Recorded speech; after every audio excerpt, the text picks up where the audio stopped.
It is a repeat. Oh my God. This guy. No, that's not this guy. No. I thought I'd get this for when I was saying the award to start. And now, and the winner. What are we doing here? We're imploding. It's the first fucking inning.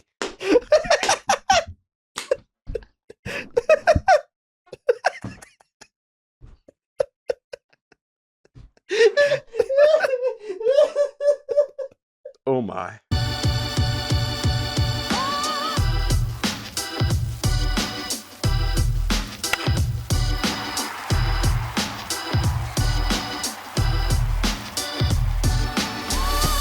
What's up and welcome back to the Section 10 podcast, episode 590, presented by Underdog Fantasy. It is the home of your eliminated in 3 games in the wild card series, Boston Red Sox. My name is Jared Carabas, and I am a certified G and a bona fide stud, and you can't teach that. And this right here, this is Tyler Milliken, and he killed his dog Bullet, and you can't teach that. Bada boom. Realest guys in the room. Steve, how you doing?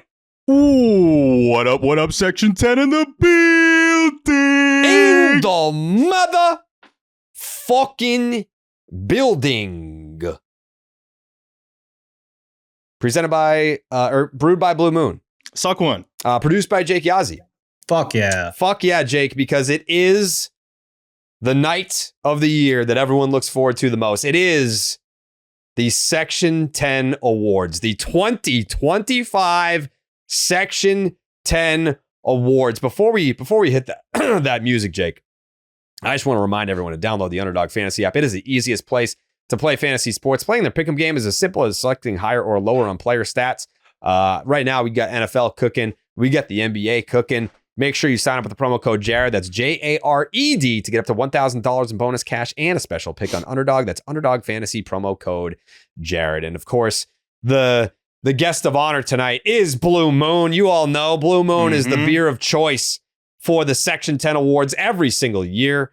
We'll be drinking Blue Moons after this to celebrate all the winners, or maybe I'll be sulking over some of the winners tonight. I don't know how I'm going to feel when some of the winner. I'm going to predict someone cries. Someone's going to shed a tear. They're going to have an emotional moment.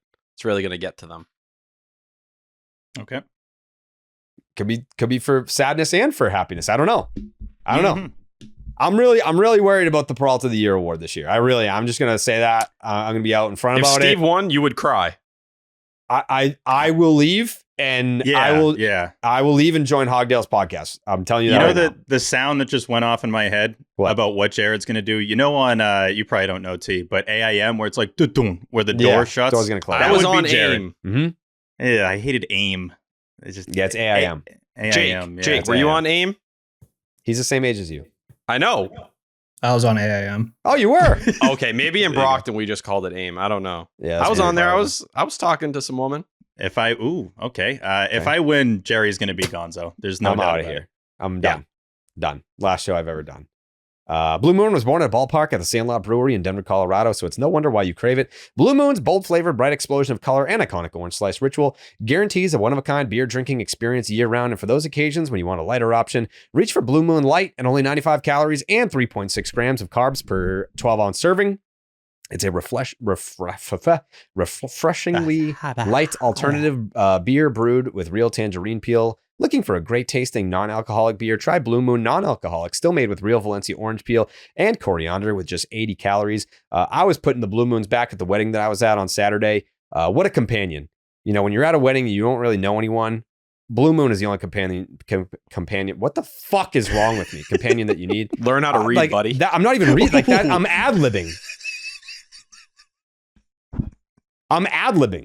You think the word Blue Moon being a companion is in the ad read, T?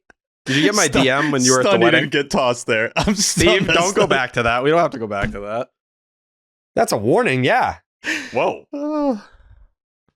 What I'd like to give you a warning. May I explain? Inspired by the beer you already love and available year-round, a wheat beer from Blue Moon with exceptional taste and only 95 calories. Brightly brewed with real tangerine peel, tastes light and refreshing. Nothing compares to the great taste of a Blue Moon Light. Blue Moon, made brighter. Get Blue Moon Light delivered by visiting get.bluemoonbeer.com/Jared for delivery options. That is get.bluemoonbeer.com/Jared. Blue Moon, made brighter. Celebrate responsibly. Blue Moon Brewing Company, Golden, Colorado. What DM are you talking about, T? Suck one. I sent you a double goat. I responded to that. Oh. You know what? You're I a like fucking to idiot. apologize. You know what? Get out of here. I took pictures at the wedding with Train holding her boobies, and he responded and said 2 goats. And I think I said Jesus Christ, or I think I said Christ Almighty is what I think I said. You can shake your head all you want. We can pull screenshots. But yeah, no, I responded. I think it's crazy. You think I wouldn't respond to you, T? I always respond to you. I always got time for you, T. Always. Just to confirm, he's talking about you guys being the goats, right? Not 2 other things? I was talking about Jared and Train. I was not referring to anything else. Mhm. The previous message was when you had posted that video saying that Ace had he kind of broke your trust. And I said, let me know. LMK. And you just said Jesus. Yeah. That's tough. Yeah. Yeah. Ace got suspended from the gym, and I posted a video where he was up on the stairs because he can't come into the gym. And T said, like, just give me the word and I'll strangle your dog for you. And I was like, all right, dude. Yeah. Yeah. You're welcome. Thanks for dressing up tonight, by the way, T. Thank you. It's a collared shirt. What the fuck is Jake wearing right now? Jake's Shut the fuck Jake's up, dude. I'm not on the YouTube. Oh, Yeah. sorry. Jake, you look Little incredible shut the tonight. fuck up, dude, from Jake. You just got fucking cooked. I just came back and almost lost my life, and this is how I'm treated. I'm happy you're back, T. I'm happy you're back. We missed I you. sound different now. I think I'm a different No, you person. Yeah, Last you got- episode you we got did, flipped I'm for a like, bit. wait, what's missing? Oh, right. Like the most random things you've ever heard are missing from this episode. Like, Yeah. so I appreciate that you're back, T. Yeah, welcome Thank back, you. T. There were some dark moments. I thought at one point I was going to die, but I'm here. Yeah, I welcome stayed back. strong. What happened? You got a little strep? I had strep, but I was essentially sick for like 2 weeks. One of those things where it was really bad at first, and then I had like a 2-day grace period where I was talking to you the night before it really took a turn for the worse. And I woke up and I couldn't talk at all. There was a moment where I was playing on my Switch, and I don't know what happened. It was like midnight-ish. The Switch hit my face, and I think I just wasn't strong enough to pick it up off my face. Sure. And I let it go. I thought it was okay at that point if I wasn't going to wake up, but I did. Jared. Did Martha get strep? She did not. So Yeah, the switch yeah. hit your face. So you're laying down in bed and it hit you in the face. Yeah, I was like holding it above my face. Okay. And my sleep schedule was like all out of whack because I like wasn't at work because I was sick and I was dying. Yeah. But yeah, then it hit my face and I was too weak to do anything. So I just All right. accepted it. Okay. Jake, hit that music. Good evening, and welcome to the 2025 Section 10 Awards Show. Here's your host, Stephen Perrault. Ladies and gentlemen, boys and girls, welcome to the 2025 Section 10 Awards Show. We have 9 award winners to name this evening, 9 very worthy award winners. Jared? Why the fuck are there 9 awards when we're Section 10? You couldn't think of one more award? Tate? Technically, there are 10. Tate? There's 9 positions on a baseball field. Doesn't matter. Steve? Can I answer that? Yep. There are 10 because of what we talked about right before we started. So there then are are 10. you just reading a fucking script right now? We have 10 award This guy winners can't to adver- name this evening. 10 very... No. Let me do my intro. That would be very mean. That would be very mean. Hey, I'll take the suspension. If you want to hand one out, give it to No, me. Jared, no. have you ever heard of a teleprompter? Like, this is an award show. You read off a teleprompter. All Like, right, what we're are you off to talking a about? horrendous start, guys. Can we do the music again? Can we start it again? Yeah, start Can we- road. All Yeah. right. Good evening, and welcome to the 2025 Section 10 Awards Show. Here's your host, Stephen Perrault. Ladies and gentlemen, boys and girls, welcome to the 2025 Section 10 Awards Show. We have 10 award winners to name this evening. 10 very worthy award winners. And we are very excited to get into these categories. But first, I want to thank everyone. A huge shout out to everyone who voted this year. The Section 10 listeners set a record. Over 5,000 voters this year. Wow. And we really appreciate how much you appreciate this wonderful awards show. So without further ado, we will present to you the first award winner of the night. Jaron Duran. It just pisses me off sometimes when people think that we don't care. Alex Bregman. Can you play the song real quick? You know what, dude? And when this song comes on, Steve Hahn. and it's going Wait, crazy. I think this is part of it. Derek Crochet. Then He hit a didn't say what dribbler the that threw award up the was line and for. it turned into Oh, a- shit. Music before I say that. Trevor Story. Every time I walk here, This in the is a Fenway, disaster, put on that jersey, Steve. It's something that I don't take for granted. Hold on, Jake. Can you pause that for a second? We can cut all this. We can cut all No, this. No. I thought we have like music that go. Okay, my bad. I mean, by the way, there was no rehearsals for the award show. As you can tell, we're doing it right now. Yep. Yeah. So, all right, let's walk through what's supposed to happen, and then maybe we can make it happen. No, we're gonna nail this. We're gonna nail this. We're gonna nail this. What do we got? Okay? How's this going down? The first award of the evening is for favorite Section 10 guest of the year. The nominees are Weird. Carlos Narvaez, For example, Weiser. Weiser is my guy. Weiser, you gotta be hot on him. You know what I mean? Like every time the moment, hey, bro, let's f***ing go. You know what I mean? Yeah, you can say that. It's like Walker Bueller, We do have a baseball nerd on here who's I'm looking around at the Zoom screen and I'll take one guess at who we're talking about. Jesus Christ. Jeff Passan, I'm not going to lie. You sound a little jealous that you don't have any facial hair going on right now. That is actually true. Thank you. I'm 44 years old and I cannot connect right here. But if I could, I wouldn't fucking grow it like that. I'll tell you that. and Liam Hendricks. But driving down here is just infuriating in Florida. Too many red lights. God's waiting room. Everyone's a hole. Everyone. And the winner for favorite Section 10 guest of the year for 2025. It is a repeat. Oh my God. this guy. No, that's not this guy. No. I thought I'd get this for when I was saying the award to start. And now, and the winner. What are we doing here? We're imploding. It's the first fucking inning.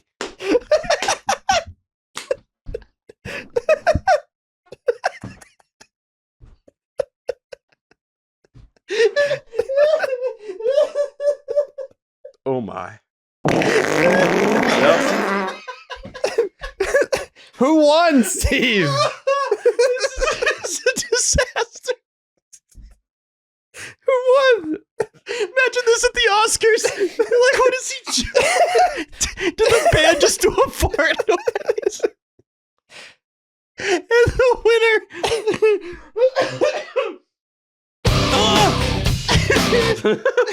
The winner, and he's a repeat winner of this award, is Jeff Passan. Yeah. Wow. Yeah. You want me to call him? Yeah, call him. I'll give him a call. I'll give him a call. What's the award that he won? Favorite Section 10 guest of the year. Okay. That's kind of shocking. Oh, yeah, I'll wait till you call him first because I have a whole thing to say here. Yeah. It's either no answer or a rocket. He usually answers on the first ring if he's going to answer at all. Yeah. Oh, God.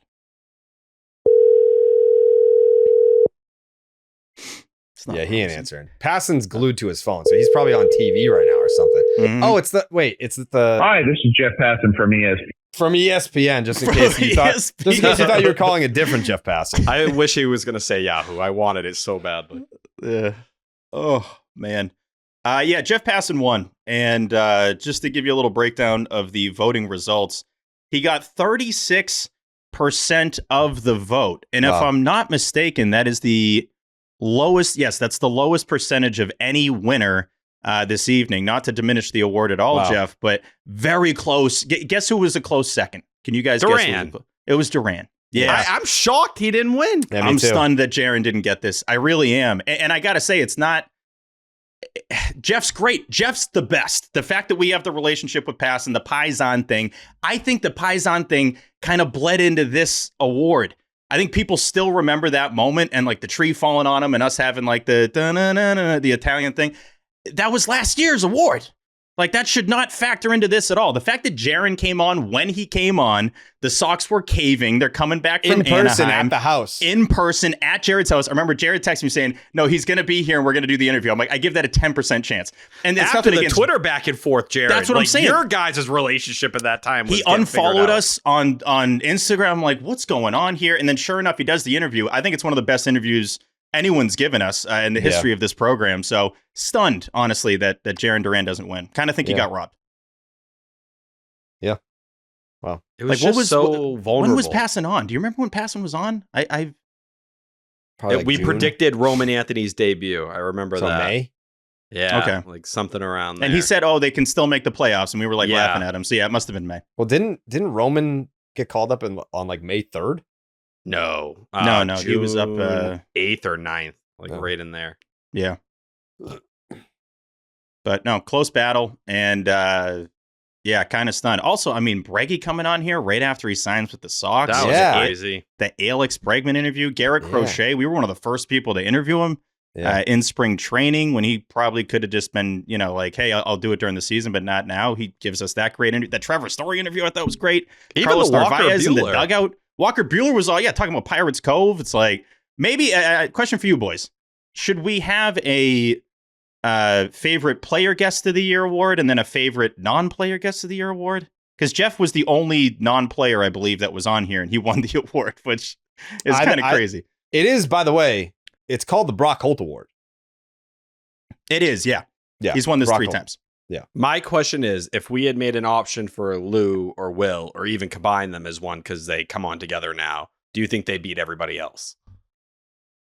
It is tough. Because those off-season episodes were like I think the that there should prime be a off-season Clark's Ketchup episodes. Series MVP Voter of the Year. Yeah, true. We can do that one next year. Yeah, right there. Okay.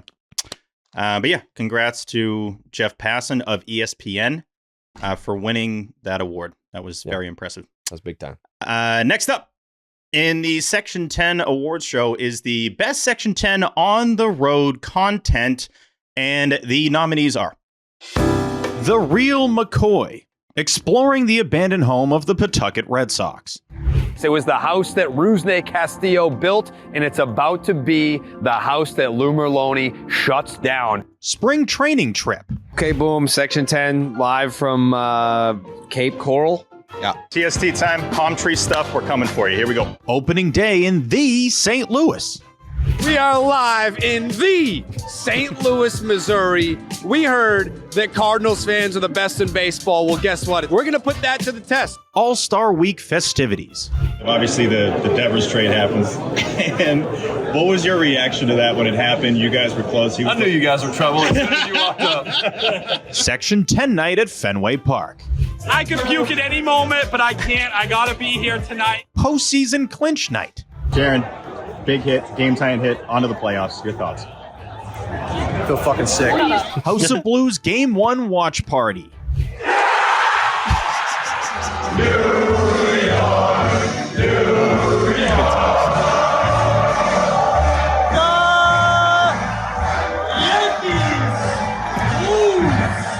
And the Wild Card Series in New York.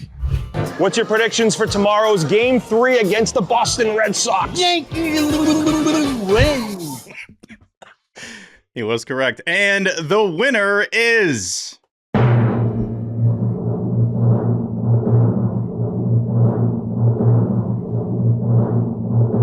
the House of Blues Game 1 watch party. Wow. It's a little premature, but... So now I gotta time out the drum. That was a big one. That was a big one. Here was my conflict by making this one of the nominees.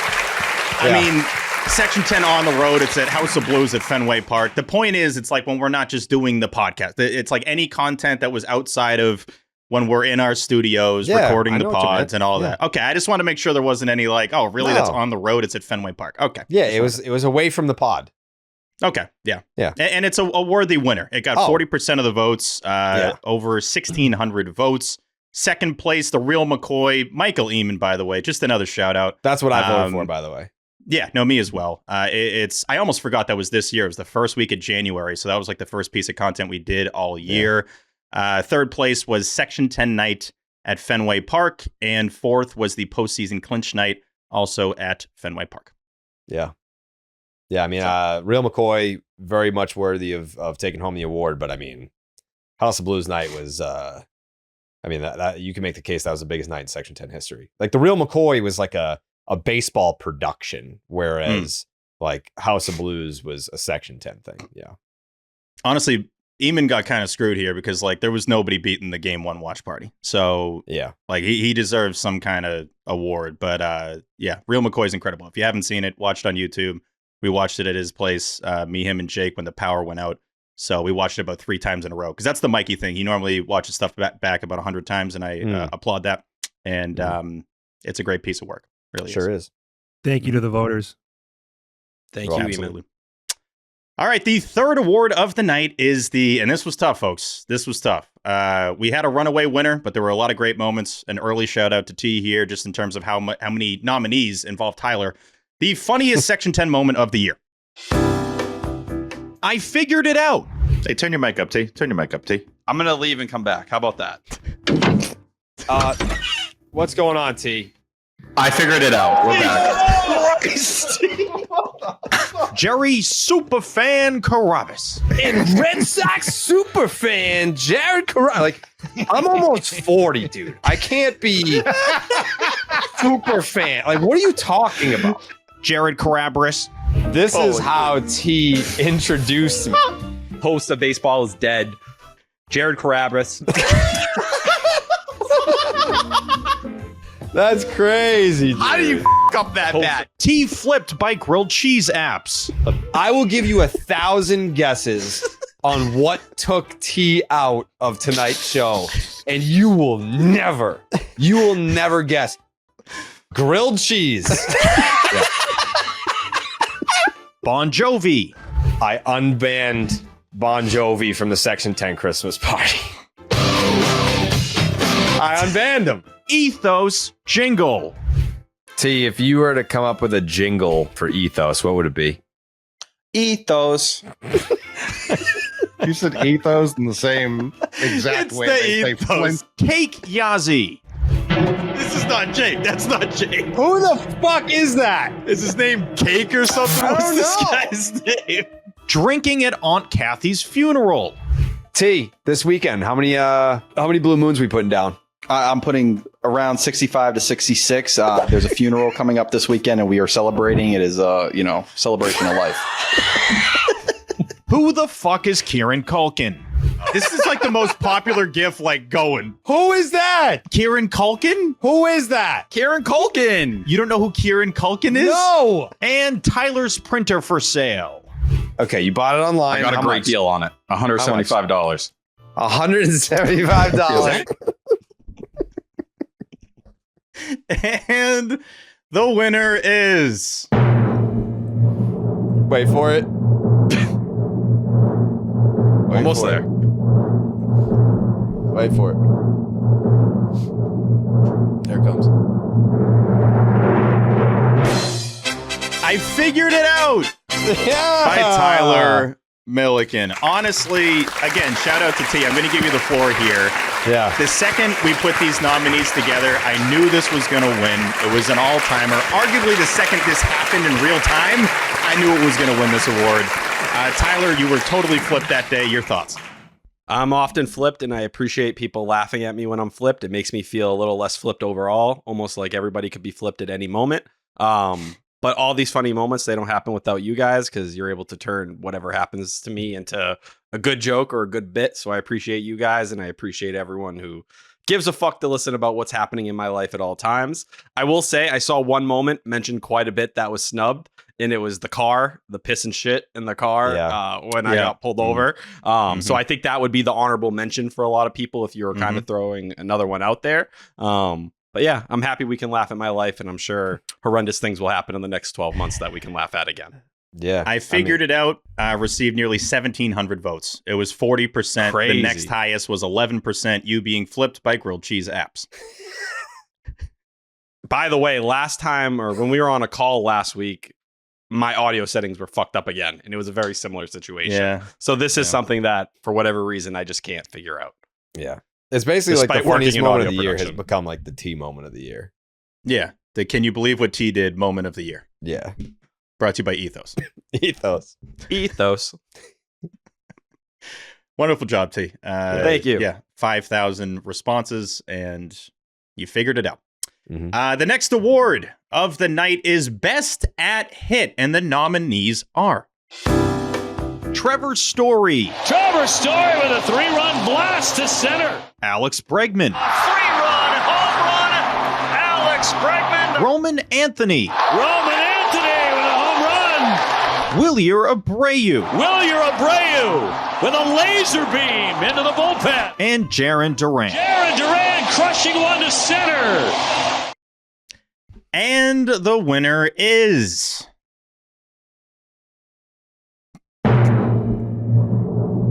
Wait for it. Who's it going to be? Here we go. Who's it going to be? Roman Anthony. Wow. The rookie. 67% of the vote. It was Wow. a runaway win. Wow. For Roman Anthony, who ends up playing in what, a third of the season total? Yeah, I mean, he played 71 games. Wow. Sheesh. So Congrats credit to to Roman, Roman man. Anthony. It was a bloodbath. Obviously, when his bat was in the lineup, they basically had the best record in Major League Baseball. So understandable that he got a lot of votes. I don't know if it would be. I didn't see this coming. I didn't see this much of a think- bloodbath coming. For a lot of people, it's the fact that after Devers was traded, you go through that cold streak where he was figuring it out after his debut. The minute it clicked in and he became that guy was when the team did take off. And obviously, he didn't have him the last month, but I think that only re-emphasized his case because we sat there and all kept saying, like, this team is missing him more than anything else, and they're not going to be able to go, past the wild card round without him. And unfortunately, a lot of us ended up being right about that. Jerry? I think I voted for Roman for the reasons that were put out there. Like, once he joined the lineup, it was like, this is a potential American League champion lineup versus what they were prior to that. So that was kind of the tipping. What was his OPS plus this year, T? 140. Yeah. So Clears everybody by a pretty large margin. Like, Yeah, Trevor I think- Story was essentially a league average bat. it was the Bregman. correct response. Yeah. No, it was a huge win for Roman Anthony. Second place, Trevor Story with 26% of the vote, and Alex Bregman in third with 5% of the vote. So 2 out of every 3 voters went with Roman Anthony for Best at Hit. A little context here, and I'll try to do this for the rest of the awards. Last year's winner was Jarren Duran with 81% of the vote. This year, Duran ends up with 1% of the vote. That is quite the shift from last year. So he got didn't go back to back in Best at Hit and did not win Guest of the Year, which I still think is wild. We are moving on though. Best at Field is the next award. Oh, this is going to be a close one, I'm sure. The nominees are Cedon Rafaela, And what a play by Cedon. Willier Abreu, Abreu, big throw in time. Wow. Alex Bregman, Picked by Bregman. He'll fire across. Got him. and Trevor Story. And got him. Outstanding effort by Trevor Story. My goodness. I don't think you have to hit it. Jay. Are you going to hit it? We need it. Okay. Who's it gonna be?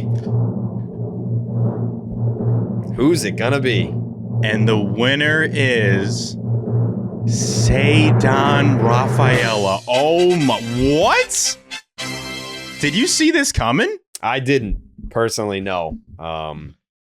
Yeah, he didn't win the Platinum Glove, so I was just like, Fuck he's all fan right. votes for the rest of eternity. Yeah, Fans that should is never a very vote on dumb anything. way to decide it, but He did At win that the point- Fielding Bible Award, though. So, like, whatever. Big It's all deal. good. I think how they should do it is like once you determine all the Gold Glove award winners, they should vote on the Platinum Glove, but you can't vote for yourself. Why would you have the glove that means more than the Gold Glove come down to fans? That doesn't make sense in any capacity. Agreed. And like credit to Royals fans, they showed up for Bobby Witt Jr., but come on, man. There was no numbers argument whatsoever for anyone but Ceddanne Rafaela. And the NL as well. The Fernando Tatis Jr. thing was just as ridiculous. Yeah, he had like a 9 defensive runs saved, and then there was someone with like 23 defensive runs saved. Whether you wanted to make the argument for Patrick Bailey, who is historically good behind the plate, or PCA, who broke Baseball Savant in a similar way to Ceddanne Rafaela this year. It is Ceddanne's second best at field in a row. He won this award last year, was 73% of the vote. This year, 97% of the vote goes to Ceddanne Rafaela. For those keeping track at home, that is 4,153 votes for the Gold Glove winner in center field, who just got engaged, by the way. Congratulations to Ceddanne Rafaela. How is it not unanimous? Future who wife else got and the club. votes?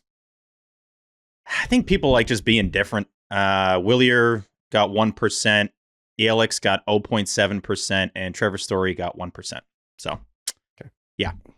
The other guys collectively got like 100 votes, and Ceddanne got over 4,000. So, that's what it is. It probably should be 100%, but when you have like 5,000 people voting, or, you know, whatever, 4,300 at this point, then some are just going to be like, you know what? I'm not going to vote for the obvious guy. At least Willier won a Gold Glove. Like, I'm going to make the argument for Trevor Story at shortstop later in this podcast, but let's be for real. It was a bad year defensively.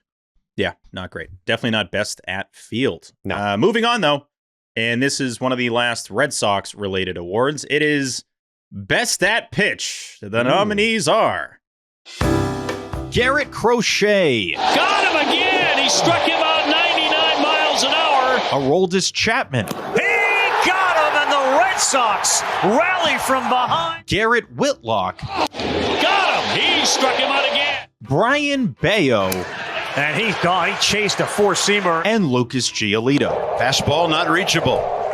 Lucas Giolito. And the winner is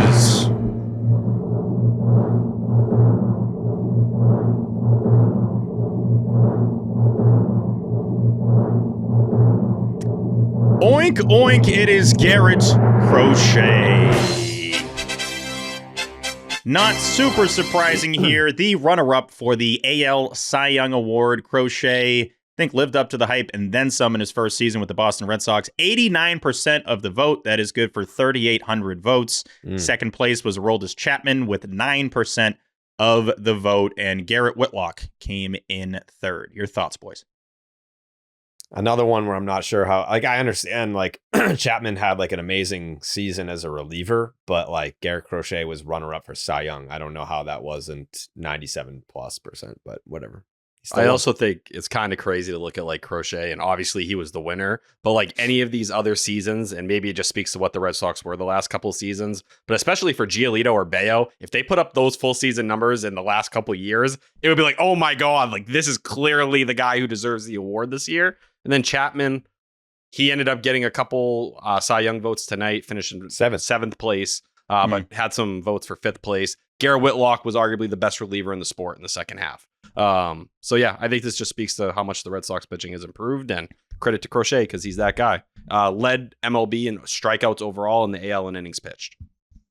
I do think he did better than we expected in year one. Am I wrong in saying that? No. You factor everything. I just think when you got him, it's like, oh, this guy's going to be incredible. It's like, even with the incredible tag, I think he surpassed that. And then what he was able to do in his first playoff appearance kind of speaks for itself. Obviously, the only game they win. So I didn't think it was an ability issue. I think it was more just like, is he going to hold up? And then he just did, which was awesome. Like, how often do you get the 100th percentile outcome?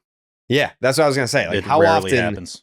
do you get a what if best case situation? It's like, or best case scenario is Cy Young runner up, Cy Young winner. And it's like, there's a million other scenarios that could play out. And then you pretty much got like the 99th percentile.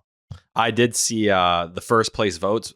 Two of them came from New York. So that's how much I think what Crochet did against the Yankees this year overall kind of sat and stood in their heads. And that's what you should want out of the ace of the Boston Red Sox. Great year for Garrett Crochet. Yeah, I mean, he lived up to the hype. And I loved what he would do after the rare scenarios he got rocked. The Guardians game, the Astros game, immediately comes out and shoves in those next starts. He did that all season long. There weren't many where he'd even give up more than 2 earned. That's when you know you have a stud. Lou nailed it with the pig. I mean, that name continues to age great. We have 3 awards left. Your thoughts, boys, on the award show so far and the winners?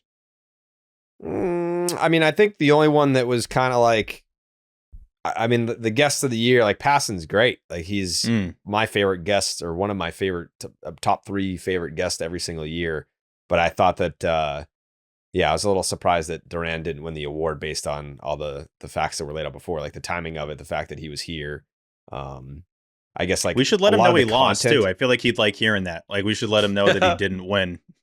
Do you think part of it is like the outlook and how the season ended? I'm sure. Do you think people look back on that interview a little differently, or maybe they just don't feel as connected to it because, you know, he was one of the faces of what went wrong at the end of the year? Maybe, I don't know. Or maybe it's like he's involved in so many trade rumors. It's like rumors. I'm emotionally separating detached. myself from the player. If all these people are reporting like he's not even going to be here on opening day, then I don't know. I think it's the type of deal like with the award winners in the actual game where you vote after the regular season. If this vote was done after the regular season, I think Jaron wins the award. Like if you didn't know the result of the wild card series, and to Jared's point, if we weren't in the offseason where it's now the yearly tradition, of course, to be like, Jaron's going to get traded. Now more than ever, that noise is going to be louder now than it's ever been. So I think it's more of that, but yeah, he probably should have won that award. All the other ones, not super surprising. If anything, yeah, Roman Anthony a little bit for best at hit, but no, this is kind of going according to plan so far. The next award of the night, I always love this award. It is sponsored by BetterHelp, just like this podcast, Section 10. Section 10 is sponsored by BetterHelp. Shorter days don't have to be so dismal. It's time to reach out and check in with those you care about and remind ourselves that we're not alone. As seasons change and days grow darker sooner, it can be a tough time for many, especially as the athletic season gets busier. This November, BetterHelp is encouraging everyone to reach out, check in on friends, reconnect with loved ones, and remind people in your life that you're there. Just as it can take a little courage to send that message or grab coffee with someone on your team that you haven't seen in a while, reaching out for therapy can feel difficult too, but it's worth it. It almost leaves people wondering, why didn't I do this sooner? T, I check in on you all the time, right? All the time. You're always making sure I'm alive. I am. I worry about you sometimes, T, you know? Why? What do you think is going to happen to me? Not just, you get a lot on your plate. Thank you. I'll be okay. I'm a soldier. BetterHelp has quality therapists. BetterHelp therapists can work accordingly to a strict code of conduct that are fully licensed in the United States. BetterHelp does the initial matching work for you so you can focus on your therapy goals. A short questionnaire helps you identify your needs and preferences. And their 12 plus years of experience and industry-leading match fulfillment rate, which means that they typically get it right the first time. If you aren't happy with your match, you can switch to a different therapist at any time from their tailored recommendations. With over 30,000 therapists, BetterHelp is one of the world's largest online therapy platforms, having served over 5 million people globally, and it works with an average rating of 4.9 out of 5 for a live session based on 1.7 million client reviews. This month, don't wait to reach out, whether you're checking in on a friend or reaching out to a therapist yourself. BetterHelp makes it easier to take that first step, and our listeners get 10% off their first month at betterhelp.com/rocket. That is BetterHelp, HELP.com/rocket. Shout out to BetterHelp for sponsoring the next award, Best New Section 10 Shirt. And the nominees are Section 10 Green City Connect, War Pig, Piglet, Roman Empire, Entering Nuttown, 99 All-Star Game X the 10, 04 World Series X the 10, and Fenway Airlines. My dumbass was waiting for audio after each one. Me too. I was like, what are the shirts going to say? I was like, what are the shirts going to say? Dude, I wonder what Roman Empire's got to say, man. And the winner is...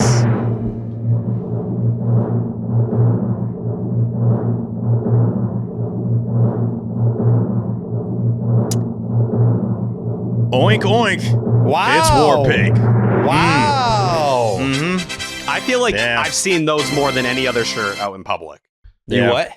I've seen that shirt more than any other so far, like at events and when we've done stuff. That's the one that I've seen 10 times more than any. Interesting. I thought City Connect Green was going to win. That's what I voted for. But the War Pig shirt is amazing. I think it was more just the green City Connect was in the first drop. The War Pig, I think, was in the second drop. So we didn't it wasn't like in circulation long enough, I guess. Yeah. I mean, we pushed the War Pig one a lot. Like Crochet had a lot of great starts, so there was a lot of reason to push it. But I do agree. I thought, yeah, exactly. That probably helped too. The fact that the guy that it's about wore the damn shirt. Shout out to Crochet. Big winner tonight is Garrett Crochet. Stunned, honestly. Lightly stunned that the Green City Connect didn't win. For my money, that's my favorite shirt I think we've ever done. Yeah. Because of how much I love that jersey and the fact that it's just Section 10. It's the monster font. It's exactly what you want it to be. And also, it's a good time to give a shout out to Sully's. The Sully's partnership has been great. The material is great. Just got the vintage crew neck. Comfy as hell. I can tell that it's going to be super durable. And it's a crew neck that I'm going to wear for many winters to come. So definitely go to section10merch.com. Get you any of these shirts over there. Jerry? And we will be doing Black Friday, Cyber Monday. So people were asking, is there going to be a November drop? There was no merch drop on the 10th. Black Friday, Cyber Monday, we have a bunch of stuff that we're going to be dropping. I think there's a holiday shirt too that I think we're whipping up, but a lot of stuff that we haven't really done before. Different items that we haven't sold before. So I'm excited for that. I think we even talked about doing like a live stream at Sully's where we show T packing the merch orders.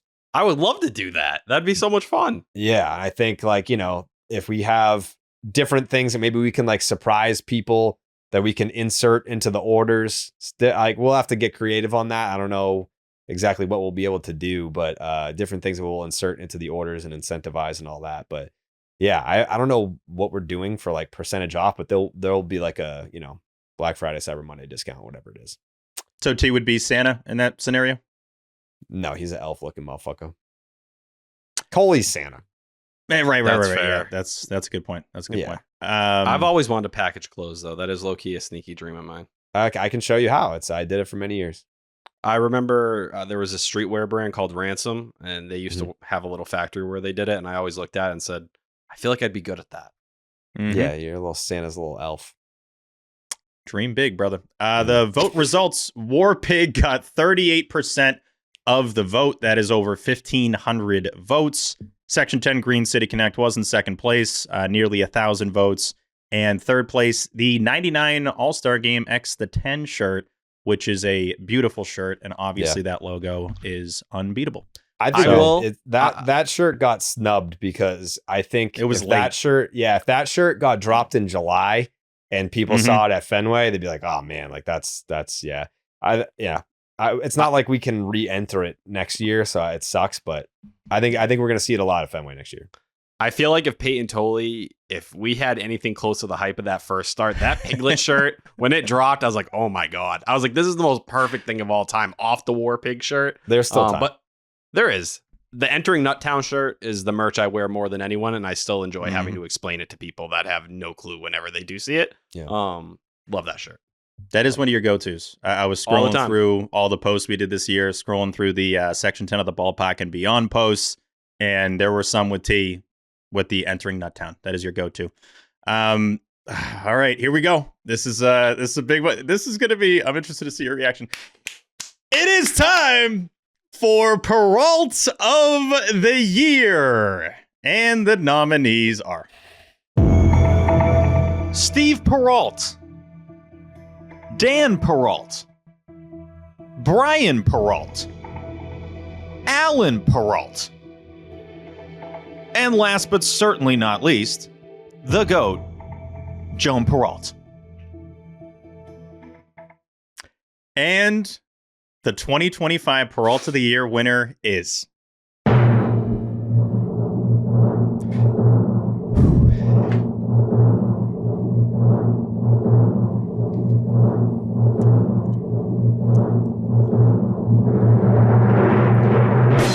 Dan Perrault.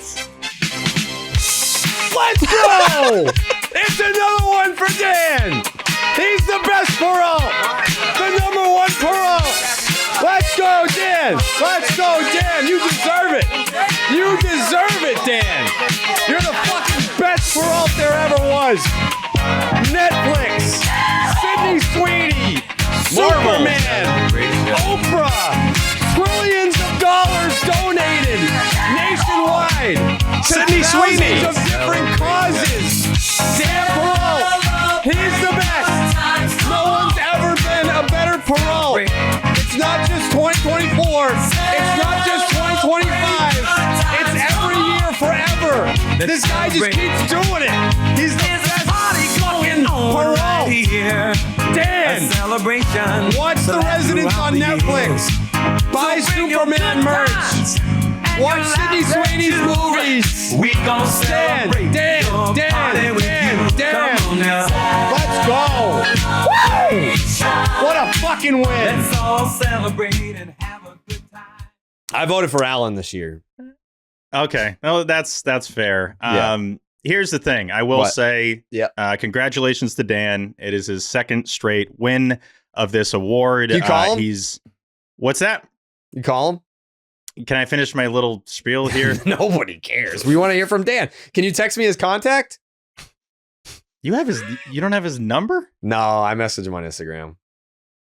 The amount you promote Dan and campaign the entire year. Dude, do you think I have the balls? I'm just gonna fucking DM The Rock and be like, "Hey DJ, can I get your number?" Like what? Congrats to Dan. He deserves it. The vote results. This was closer than I think a lot of people expected after the amount of campaigning that Jared did. You campaigned for yourself. Day of. And this is clearly my problem. I should have campaigned more than just the day of the voting. You campaigned Election day, yesterday. I was like, vote Steve. That's all I did. You guilted people. You campaigned yesterday and today. Oh, yes, you did. I campaigned election day. You campaigned yesterday. I'm gonna talk with my team. The votes were eligible up until 6 p.m. today. I didn't tweet at all today about it. I tweeted yesterday. I didn't tweet today about it at all. I tweeted on election day, which was the main election day being Tuesday. Either way, it's next year we need a new approach because what do you mean? I'm speaking of my team, all right? The Steve team, okay? We didn't win. We want to win next year. I'm gonna do everything in my power to win next year. But congrats to Dan. The vote results. Dan got 46% of the votes. That's 1,988 votes, which is kind of nuts because that's almost the year he was born. I got 38% of the vote. That is 1,637 votes that you can stop. And Allen came in third place with 9.1% of the votes. Allen.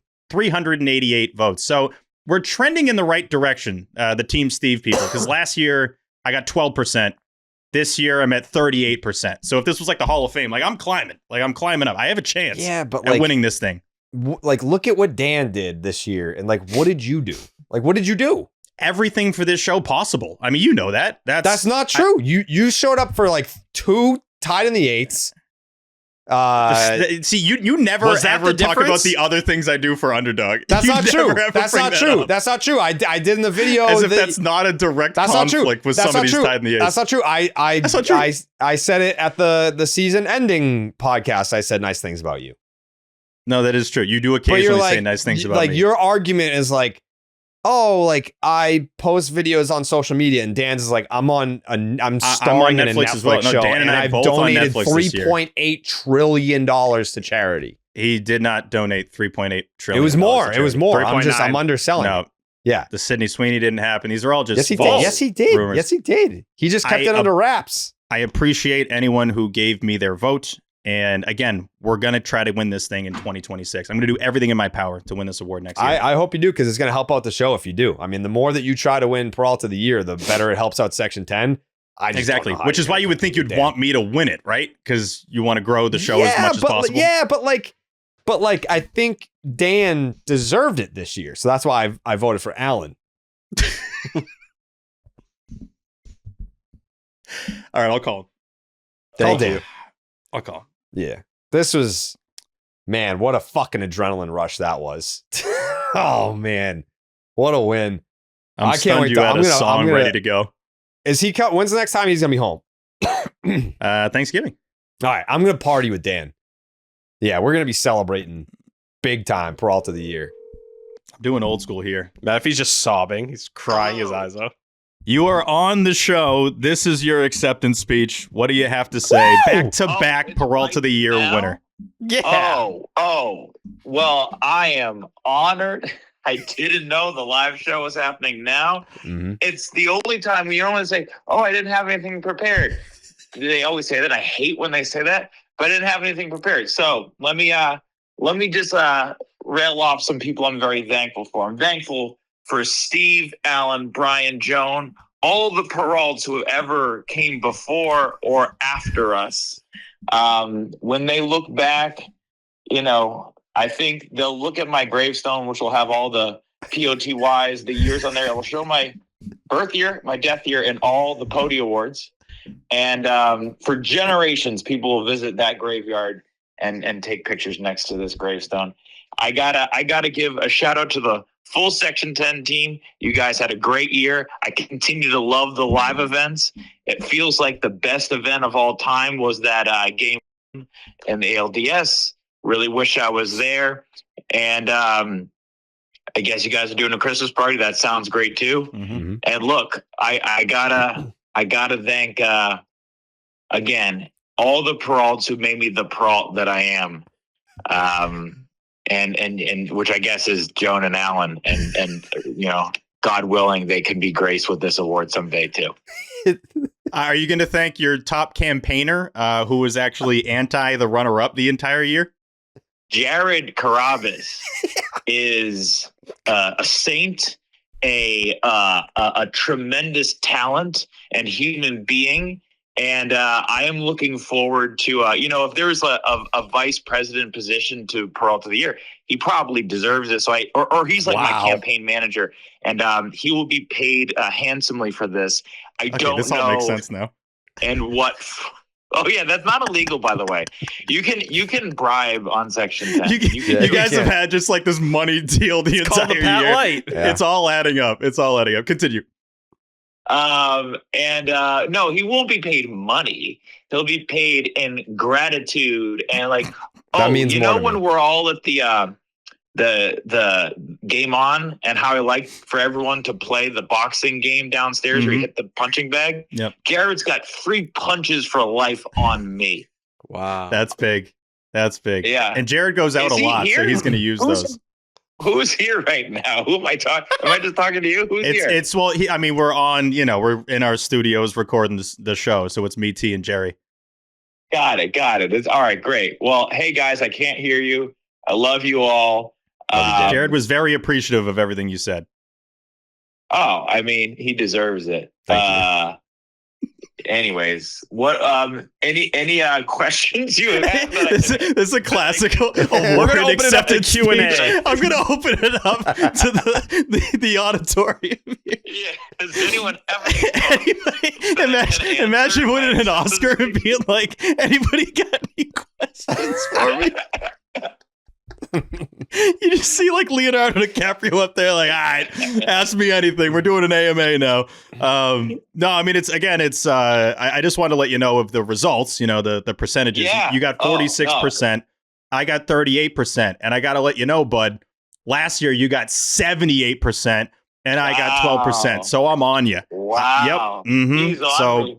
I'm telling you, me. I said this on the pod. Our team is going to have a plan for 2026, and if you don't, you're going down. You are going down in 26. So be ready for that, because I'll be ready. I want to see, how CNN and Fox News and MSNBC, all of them, they have here's the communities that are turning Steve. Here are the Dan communities. I want to see the map. And I want to know what towns I got to campaign in to do better next year. Yeah. That's what this is going to come down to, because this is getting close. It is getting close. Dad is once again in third place, so shout out to him. Yeah. Mom in fourth, and Brian in fifth. Brian could just steal this thing out of nowhere, by the way. I voted for him. Absolutely. Yeah, T voted for Brian. So, again, Brian doesn't come around. He's gotta show up more. Yeah, he's mysterious. that is true. Yeah, they're saying that Brian's not at the Section 10 event, so how would people know how great he is? He spends the majority of time in LA. Yeah, I'll tell you this: Brian Perrault is a better writer than me, a better improviser, on stage performer. He brings it. It's just most often in Los Angeles. And he's the best looking of the three of us, I would say. I think he's in the best shape. He actually works out. You do a little bit. I do none. So shout out to Brian. Brian is definitely I think the most intelligent of the three of us. So credit to Bri Guy. Closing thoughts here, as this is the longest award acceptance speech of all time. Yes. I am looking forward to many adventures. I want a big bat in the lineup, and it won't be me, but I can't provide those services. But I think let's get an Alonso in there maybe, and if I could have his vote, I'd be thrilled. And I guess the last thought I'll say, and this is just a purely random thing, but I'm trying to end on something interesting. It is my goal next season to, on a Fenway Friday, walk from Hingham, our hometown, to Fenway Park. Wow. Okay. And we'll call it the POTY walk or something like that. And if anyone wants to join me, feel free. But we'll see. It's 16 miles. I think I can do it. And that's my goal. Really has nothing to do with this award. I just wanted to say something interesting to end this. No, but that's a lot of people do that. They use the platform and the opportunity to announce something else. So that was actually a smart move. Dan, congratulations. I really mean it. Back-to-back winner. You obviously earned it. And next year you're going down. Appreciate it. Oh, yeah. Well, I expect it. All right. Thank you, guys. Thank you, voters. Thank you, Jared, Coley, T. Thank you, guys. We'll be in touch. And Merry Christmas. Merry Christmas to you, too. Merry Christmas. Merry Christmas. There he is. The GOAT. Yep. I mean, the POTY walk next year. That could be cool. I don't think I've ever won a Section 10 award, but I do feel like I won with that one. Well, with him saying that essentially you'd be his vice president, I'm starting to wonder if you're going to be up for the Perrault of the Year award, because that's something you would give to your brother. Jared might win the Perrault of the Year award next year if Dan doesn't win it. That would be hilarious. No, he's just the VP of his campaign. I think that's I don't know. I think I might really said you, Steve. I think I might run for Perrault of the Year next year. No, but we're competitors in this. I mean, Dan's one of my best friends, but when it comes to Perrault of the Year, we're rivals. Like, this is a real thing. Yeah. Twitter said as much. They made a whole little blurb about it. Like, Section 10 announces fan-voted awards, and Dan and Steve Perrault, known rivals, going at it or something like that. I think, is this like a topic of conversation at, like, holidays? Oh, yeah. Yeah, this comes up. This comes up at everything. Like, this Thanksgiving, it will come up. And some folks are going to find out that Dan won again, and, it's unfortunate for me. Jake, Jared? A buddy, I think it's a buddy of yours, reached out, and, like, I think his job is to, like, he makes, like, custom trophies. I think I'm willing to purchase a Perrault of the Year trophy that annually, like, we treat it like the Stanley Cup, where you just, like, it's the same trophy, but we get it engraved yearly. Like, do you know who I'm talking about, Jake?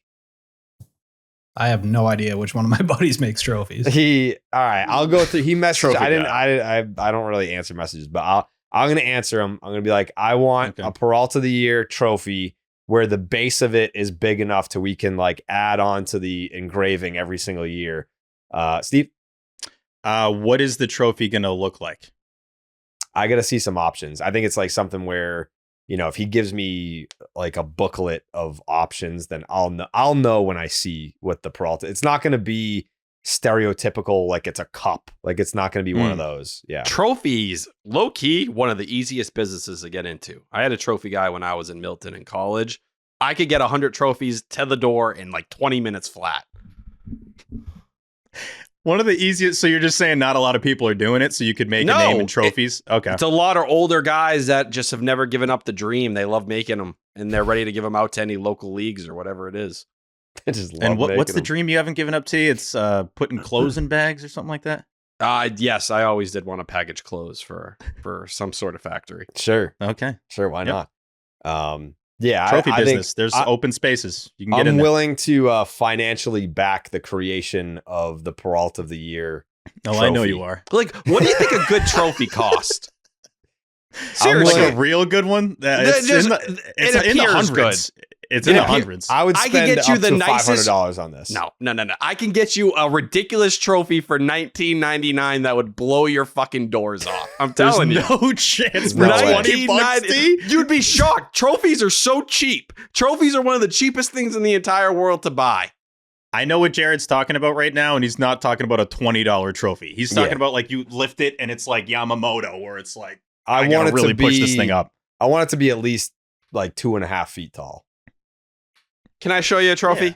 Like I want it to be like you're acting like we haven't seen a trophy before. Yeah. You guys ever seen a trophy? I have trophies. I'll show you what a trophy I want it looks to like. be like if you're holding it at your hip, it like goes up to like your eyes almost. Oh god. What do we got? Small. This is so small. You ready for the best trophy you ever seen in your fucking life? Yeah. There's no way it's gonna be. Look at these. Wait, isn't that what we gave to Brock? Yeah. Wait, what? We have the same trophy guy? What do you mean? That's exactly what we gave this to Brock Holt. Yeah. This is Tyler Milliken, WMLN FM station manager 2019. There's no way. Imagine this is his way of showing us he stole Brock Holt's guest of the year. This is Tyler Milliken, MVP. What year? 2018. Yeah, that's the exact trophy that we gave to Brock in 2019. These were personalized gifts from my radio mentor. We might have the same trophy guy, honestly. Yeah, we got the same trophy guy, it looks like. Well, I mean, you did say that there's not many of them out there. I'm telling you. So maybe this is where the connection really is. I thought these were personalized. I thought there was something special to them. Yeah, no, they custom made the microphone trophy. Yeah, look at that. That's the trophy. No way. Yeah, no way. This is so embarrassing. Fuck you, Alan Frank. You dick. Yeah, that's the same trophy, T. This is top 7 worst things that's ever happened to me. You guys ever seen a trophy? I got a trophy. I got a trophy you guys haven't seen. Literally 6 years ago, we gave this to Brock Holt at his house. Yeah. Oh man. That's all right, T. You know, we'll talk to Jake's guy that he doesn't know is his guy, and we'll I bet it's the same guy. We all have the same guy. I think there's one trophy guy in the state. I mean, if he's Jake's guy, he's probably younger. How old, Jake? He doesn't know who it is. Now I'm getting pissed because I feel like someone's using my name to push trophies. Yeah. Oh, trust me, I know Jake Yazzie. All right, I'll give you the 500. If you know Jake, like, he's got a lot of dough. He's got what, 8 billion or whatever. Let me see. I think you can like search. T, that's so funny that you brought the trophy out. That's the Brock Holt trophy. The odds of that. What are the odds? Very slim. Man. Yeah. Jeez. This used to mean something to me, man. I picked it up at and it's like a trophy shop. I mean, no shit, but you go in and it's just, you got a bunch of options of what you can do. It's like, yeah, let's do the microphone, brother. There's a sticker on the bottom here that releases the information of this place. I probably shouldn't put it on camera. Yeah, no, that's a free ad. Yeah. Yeah, no free ads. Let's just say this person's out of state. Out of state? I get it. Say no more. You'd only get it if you knew. I gotta find the trophy guy. Okay. He might be listening. He could be, yeah. Do we want last award of the night? Well, now I want a Perrault of the Year trophy. If people are looking to test out trophies, send them my way. I'd love to have just random trophies. Just looks good on the wall. Yeah, send us trophies, guys. Any trophies you guys got, just send them over. We'll feature them on the show. I think it's time for the last award. I don't know how you top Perrault of the Year, but you can try. The final award of the night is the Red Sox 2025 MVP, and the nominees are Garrett Crochet, Trevor Story, Aroldis Chapman, Roman Anthony, Alex Bregman, Jarren Duran, Wilyer Abreu, Carlos Narvaez, and Ceddanne Rafaela. And the winner is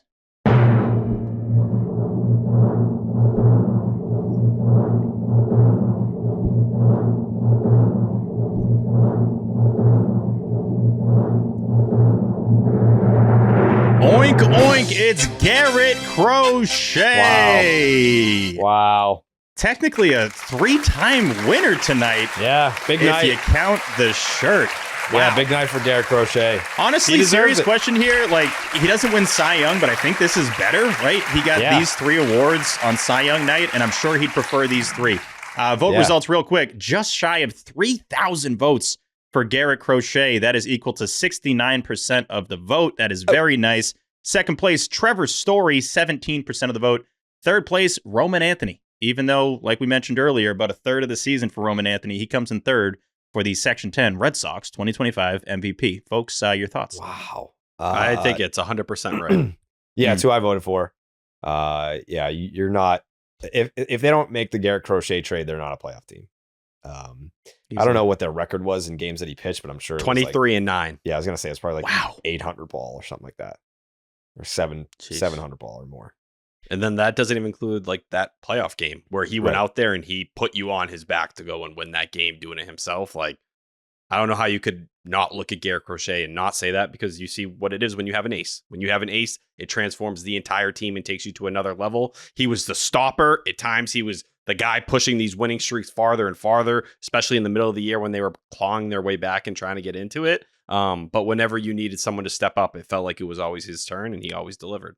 I think one of the most underrated things in sports is when you're expected to be great and then you're great. And that is exactly what Garrett Crochet did, start after start. He was so dominant this year. Everything T said is fully true, and he deserves this award. Again, I think he's going to be pumped to find out that he wins 3 awards on Section 10 Awards night. The last thing we put here on the dock for the listeners at home was asking them the top guests that they want to see on the show moving forward. A lot of Breslows. We got Dobbins. I think that's T that put that in there. We got AC, David Price, Jason Veritek, a lot of Pedroias. Rick Porcello. Someone wrote Martha. We got Nomar, Bon Jovi, Poppy, a lot of Coras, Don Orsillo. One of these days, man. Dan Perrault, he was on this episode. Wally. That was me. Okay. That makes sense. Passon, who is the back-to-back favorite guest of the year. Theo's on here a couple of times. Toley's on here. And T, Rick Porcello's on here as well. So, boom. Appreciate you folks Pay for your the respects. votes. Quick recap real quick. Favorite guest of the year, Jeff Passon, back-to-back winner. Best Section 10 on the road content. Wait, hold on. Oh, what do you got? What? All right, now go. Oh, here we go. Nice. I knew that was coming. Quick recap of the night, folks, as we appreciate everyone who showed up to the 2025 Section 10 Awards. Favorite guest of the year, once again, Jeffrey Paisan Passon, back-to-back guest of the year. The best Section 10 on the road content, House of Blues Game 1 watch party. Who could forget it? Just forget about the other 2 games that happened in that series. The funniest Section 10 moment of the year. A massive shout out to Tyler Milliken, who was all over this award. I figured it out, and he surely did not figure it out. The best stat hit goes to Roman Anthony. It is his first time winning the award. I bet it's not his last time winning the award. Best stat field, another guy that if he's still here is going to get this again next year, Cedon Rafaela. Best at pitch, same reasoning goes for this guy too. Garrett Crochet will be the favorite next year as he wins his first best at pitch this year. Best new Section 10 shirt, War Pig. Perrault of the year, Dan Perrault. Red Sox 2025 MVP, none other than the War Pig himself, Garrett Crochet. Wow. What an evening. Fun award show. Yeah. What an evening. Thank you to the Academy. Thank you to the voters. Thank you to all the fans who listen. Thank you to Steve for putting this together. He puts together the voting. He puts it all together job, Steve. Every year. It's his baby. Thank you, Bones. And shout out Bones. Shout out Bones. Shout out Bags 2K. Shout out Jake. Yeah. What a night. Jakey. What a night. I'll never forget it. And shout out to Dan Perrault for coming on for the acceptance speech live. Two-time. Back-to-back. Perrault of the year. I'm gonna get on that. That trophy. I know you will. I want him There's to some have things it. you say where I'm like, that's not gonna happen. I know this is gonna happen. Yeah, I want him to have it for Thanksgiving. I want him to plant it on the table for Thanksgiving dinner and have it be the centerpiece of the dinner. So thank you. See, will Brian be coming to dinner? Of course. Yeah. Brian will be there. Okay. I want more Brian. I feel like Brian's not getting the proper attention. We'll take any Brian. We don't get any Brian. I just looked at his IG. Amazing hairline. Extremely strong hairline. Easily has the best hair of the three of us. He's the best looking, the smartest. He's super witty, too. He's a real dry humor guy. So, yeah, more Brian in 2026. And I say that now, and I also now say, great, now that's more competition for me. But hey, more the better, and we're gonna win this thing next year, I believe. Yeah, I mean, like you need to have real competition.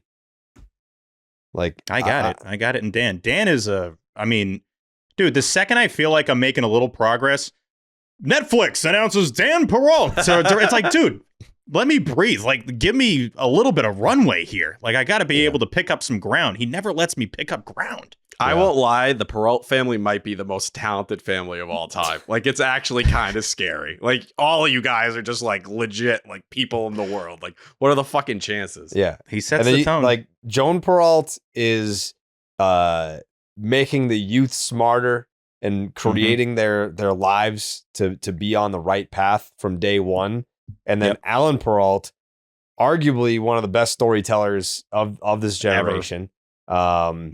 We know Dan's the He's GOAT. been fixing up houses for 4 decades. Yeah, he's been giving people better houses for literally half Saving a century the homeless. almost. Yeah. What a exactly. family. He saves the homeless. Yeah, exactly. What a family. It's almost as great as Chubby's. Yep. I was going to say that. Yeah. The leaves are turning, the temps are dropping, and the weekend air is getting that nice autumn crisp. Just because the weather is changing over doesn't mean that you have to pack away the fun. Chubby's is here to make sure your fall wardrobe hits harder than a PSL on a slow Sunday morning with soft, stretchy, fall-ready staples built for maximum comfort and minimal effort. The Chubby's Fall collection just dropped, and it's packed with cozy gear that brings the metaphorical and real heat. There's new comfort collection featuring the Everywhere Jogger. It's the perfect pant for impromptu naps, weekend errands, and everything in between. We all agree that fall should be cozy, not constricting, and Chubby's delivers peak softness without sacrificing an ounce of style. So go ahead, break up with the stiff pants and embrace the fun side of fall. Comfy, casual, and built for life, the Chubby's original stretch shorts can live on your legs, available in long, short, and way short. Dude, by the way, I'm on a very disciplined twice a week leg day schedule, and the short shorts that I'm going to be rocking this summer, like you're going to be able to see the veins popping out of my thighs. That's my promise to you, T. That's big for T. I've never pictured you as a calves guy, but you seem like a quad guy. I'm a quad. Yeah, the calves are genetics. There's not like I'm doing calves, but like there's only so much that God will allow. But my quads, they're going to be there. And I can't wait for you to meet them, T. I want to. Listen, I've always been a bit of a leg guy. I won't lie. I was naturally born with strong calves. So while I didn't earn them, people have always complimented them and told me they like the shape. Prove my point, yeah. Fair. It's fair. But if you could add your quads to the equation, I think it would definitely help you out. I agree. Available in long, short, and way short, and they come with a relaxed fit, elastic waistband, and no fuss design. These are the kind of shorts that you'll forget that you're wearing until you get an onslaught of high fives and compliments. And boy, do I want those compliments from T. I want them, but I'm going to earn them. I will grab your legs and cheer them on with every fiber in my body. Thank you. My leg days now are Wednesday and Saturday. So for me to get down there on a Saturday and put in that work on a Saturday, like you know that it's a different ball game. Like I'm dedicated. Serious, yeah, clearly. Whether you're layering up for tailgates, lounging through lazy Sundays, or just leaning fully into fall comfort, Chubby's has you covered. For a limited time, Chubby's is giving our listeners 20% off your order with the promo code Section10 at chubbysshorts.com/Section10. That's promo code Section10 at chubbysshorts.com/Section10, also 10. Please support the show and show your thighs some respect with Chubby's. Wow, what an award show. What a ceremony. But yeah, I mean, we got some news and notes we got to talk about. The GM meetings have been taking place, and a lot has come out of that. And I think I don't want to speak for the rest of the fellas here. Coley might be joining us later at some point. I don't know, but I don't want to speak for the fellas that are here presently. I'm kind of like workshopping some takes. I feel like I'm having an acceptance period. I think I'm coming to terms. That sounds negative. No, it's not. I'm just discovering. I feel like November is kind of like where I'm like, all right, I need to be presented with the information. I need to feel how it makes me feel and taste it. How does it taste? And the then numbers need to start making sense too. Yeah. And also just texting. I'm not texting sources. I am texting fans of other teams to be like, how should I feel about this? How should I feel about that?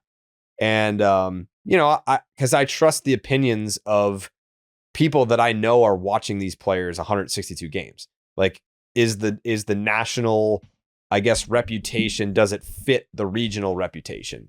Stuff like that. That's kind of like the groundwork that I do in November. And then you you start to poke around on real sources to see what's cooking where. But T, what would you say if you were to power rank the top 3 things to come out of the GM meeting so far? What would you say are the most important 3? Yeah, I think number 1, and I'll definitely go through the quotes here because I think they pop in a way that no Craig Breslow quote has probably ever popped before. I'd say it's probably a quote that pops as much as anything we've heard since Dave Dombrowski, but him essentially outlining day 1. We're looking for a number 2 starter, a guy that can stand next to Garrett Crochet or at least start game 2 of a playoff game, and we're chasing a middle of the order bat. If we're talking Dave Dombrowski, and I know the move's got to happen before you get that far, but to talk like that, and yes, we heard at the deadline they were going to be buyers. Last year, we heard his narrative, kind of start to change. The dial to the present. Oh, we want a right-handed bat. We would like some pitching help. But to be this direct, even more significantly more direct than he was a month ago. Why do you say direct like that? Direct? Direct. Is that a weird way to say it? Weird? Sounds a little off, yeah. Sounds direct? You're saying direct. It's direct. I don't know. No one's ever told me I said that. Weird. Go ahead. Sorry. That would be my number 1. Number 2, I think Breslow saying that Trevor Story is going to be his starting shortstop next year. And I think we can go back and forth and talk about how much to make out of that entire situation. What does that really mean? Is it something you're confident in after the Devers situation last year? And then for the third one, I'd probably lean towards the Christian Campbell news that came out because I think it could maybe tell you a little bit more about what they're going to be doing this offseason. The John Morosi report about the outfield market being pretty hot right now.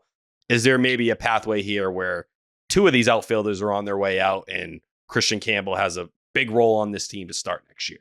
That was my read on it. Oh, look at that. Yeah, Whoa. Stevie. Yep, how we doing? Stevie, you lose some weight, Steve? Got the new throwback vintage Section 10 crew neck on. Section10merch.com. That's the thing, too. It makes you look like you've lost some LBs, so that definitely Steve. helps as well. Yeah, appreciate it. Thank you. Yeah, are we getting loose? Getting a little loose? Getting a little, hey, yeah. Loosen up a little bit. Yeah, this is the after party. This is the after show. Yeah, all right. Let me take this off. Yeah, everybody loosen up. Everyone get naked real quick, huh? I'm unbuttoned. I can't even get this up. This is stuck. T, you don't have something you can put on that's a little, hey, relax a little bit. Hold on. Right? Yeah. Put something on. Yep. Oh, that's wonderful. Oh, there you go. Yeah. Guns out, not messing around. Yeah, do you know what this shirt is, Steve? Yeah, WCW, dude. Yeah, but what pay-per-view was it? Stop it with the obvious shit. I always tell you this. Like, you always bring up the stuff that's like everyone would know. So I'm not going to say because everyone knows. Nice, T. There you go. Yeah. What up? All right. We were talking about the storylines from the offseason, and yeah. I think the Christian Campbell thing is not number 1, but it's very interesting that they're like, he's an outfielder, because we were already looking at a situation where it was Roman Anthony, Jarren Duran, Ceddanne Rafaela, Wilyer Abreu. So you got 4 guys. We weren't even factoring in Christian Campbell. And now they're telling us moving forward, he's going to be an outfielder. So it's like, okay, now you have 5 outfielders. Like, do they have to trade 2, basically? There was something else in that story that popped to me, and it was weird because I won't lie, I passed out last night. I saw some of the people that had aggregated everything, and it was all the defensive stuff. Naturally? Which obviously, huh? You said you passed out. I said, oh yeah. Like I fell asleep. I have to ask. Fall over. Yeah. I have to ask. I'm sorry. I was with Martha last night. We had a little bit of an anime marathon, and I was very tired by the end of it. But back to the important stuff with Christian Campbell. Everybody was kind of talking about the defense. Inside of the story, they basically, Breslow says they fixed Christian Campbell. And that's kind of crazy to think, right? He hasn't played baseball in about 6 weeks. But this was the quote. He looks big and strong, is back to the size and frame he was last year. He's swinging the bat fast again. I think the offseason to have both a mental and physical reset has been really valuable for him. So he's put back on the weight already that was highlighted in that Jen McCaffrey piece, I want to say about 3 weeks ago now, where they essentially said some of the issues Ceddanne Rafaela has had in the big leagues where they lose a bunch of weight during the season. It's hard for them to put it back on. All of a sudden, the bat feels like it loses some of that power. You lose some of that bat speed. It took 6 weeks, and he's back to seemingly pre-2025 levels. That seems like a pretty major development. And there was no need to come out and say anything like this unless maybe you're trying to make something work in a trade. But I still have a hard time seeing his deal in a package right now where another team would be jumping on it. Not that I think Christian Campbell's stock is in the garbage, but it's definitely not where it needs to be. I would agree. I just don't know, like, how does it go back up without, I guess, like a major injury to where he would have time on the big league roster and trading 2 outfielders, which how could you put full confidence in Christian Campbell as an outfielder when, I mean, you just can't. Like, it would be irresponsible to do that. So, and that's why, like, I'd be cautious to believe that they would move 2 outfielders. But if the market's that hot and you're maybe supplementing yourself in other areas where you're more confident, you know, we're hearing these Ketel Marte rumors and some of these different things. Does it make you more willing to take a risk in the outfield? And I don't know, something to think about. And clearly they like his athleticism out there. I think we've talked on this pod. When he was playing center field and left field last year, that is where he seemed most natural. I thought center field, there was that ball in the triangle that he went back on and just glided to. I was like, that was the most natural form of Christian Campbell I had ever seen. But Craig Breslow was still emphasizing that in 2024, they thought he was an above average defender at second. So is it one of those things where when the time comes, we'll start talking about other positions again and they just want to ease the current pathway through? I don't know. But to be hyping him up and say his bat speed's back, it's a lot to put on a guy if you were worried maybe getting back to the pre-2025 levels was going to be a pretty hard thing to do. I think it's a situation where they have to hype him up because I don't know like where he's at in terms of his confidence in himself. You know, That's like if the you're biggest thing someone with Campbell, that's the first place thing is the confidence level. Yeah, like I think if he's confident, he's playing well. If he's demoted and doesn't have a position and you're like, where, like, you know, this was great. I went from signing this big contract to like, am I even a big leaguer? I don't even know. So I think it's important that the Red Sox hype him up. But to me, he's still a man without a position because you can say, all right, he's an outfielder, but until you see it and you see him doing at least somewhat league average, like I'll even take like a slither below league average defensively as an outfielder. I know that's kind of been like the Red Sox MO is they've had elite defense in their outfield for a few years now. Even like dating back to Verdugo being here. That's kind of been what their thing is. And their championship teams have all had elite outfield defense. That's how they've won championships. Without like 04 obviously not being in the conversation, but those other championship teams had elite outfield defense. So I like at the very base of it, I've been saying this all along about Christian Campbell. Just give the guy a position, you know, like even if it is second base where he was horrendous, I'm not saying that's the right thing to do, but hypothetically speaking, just give him a position so that he can work at that position. Because when he was in AAA, he would show up to the yard every single day, look at the lineup card and have no idea where he was playing. And I'm exaggerating a little bit because I'm sure his manager probably texted him the night before to be like, hey, you're playing center tomorrow, you're playing second tomorrow, you're doing whatever. But I'm sure he didn't have a drawn out, like long-term plan of what it was going to look like defensively. So I think if he just has a position that he knows, all right, I'm a left fielder, I can work at left field, then he's not trying to learn second base at the major league level while taking grounders at first base before the game and then maybe playing center field in a couple of days. You know what I mean? So I think it's a good step in the right direction to just be like, you're a left fielder. Okay, cool. Yeah, I think we talked about it, but it's such a confidence thing with Campbell. I get worried that the longer we go on with him on the team, that if he doesn't have a specific position, also if he's not improving at one specific position, we talk so much about, oh, they messed him up and they did this. At a certain point, you're a big leaguer, you're going to have to figure it out. And if it's like limited time at a certain position, well, you're going to have to get better. the Red Sox have a lot of people that are already taking up positions around the field. So if he was playing for the Pirates or some other team that had time and had more of a leash to allow him to suck and kind of get better as the season goes along, that's a different situation. He understands that he plays on the Boston Red Sox, or at least is within this organization. He's going to have to figure it out sooner rather than later, or else you're now in a position where not only does he not have a position in the field, but he doesn't feel like he even belongs within this organization. So I don't want to be too harsh on him, but I just think the future for Christian Campbell is a lot of it's up to him and kind of how he handles this, how he matures.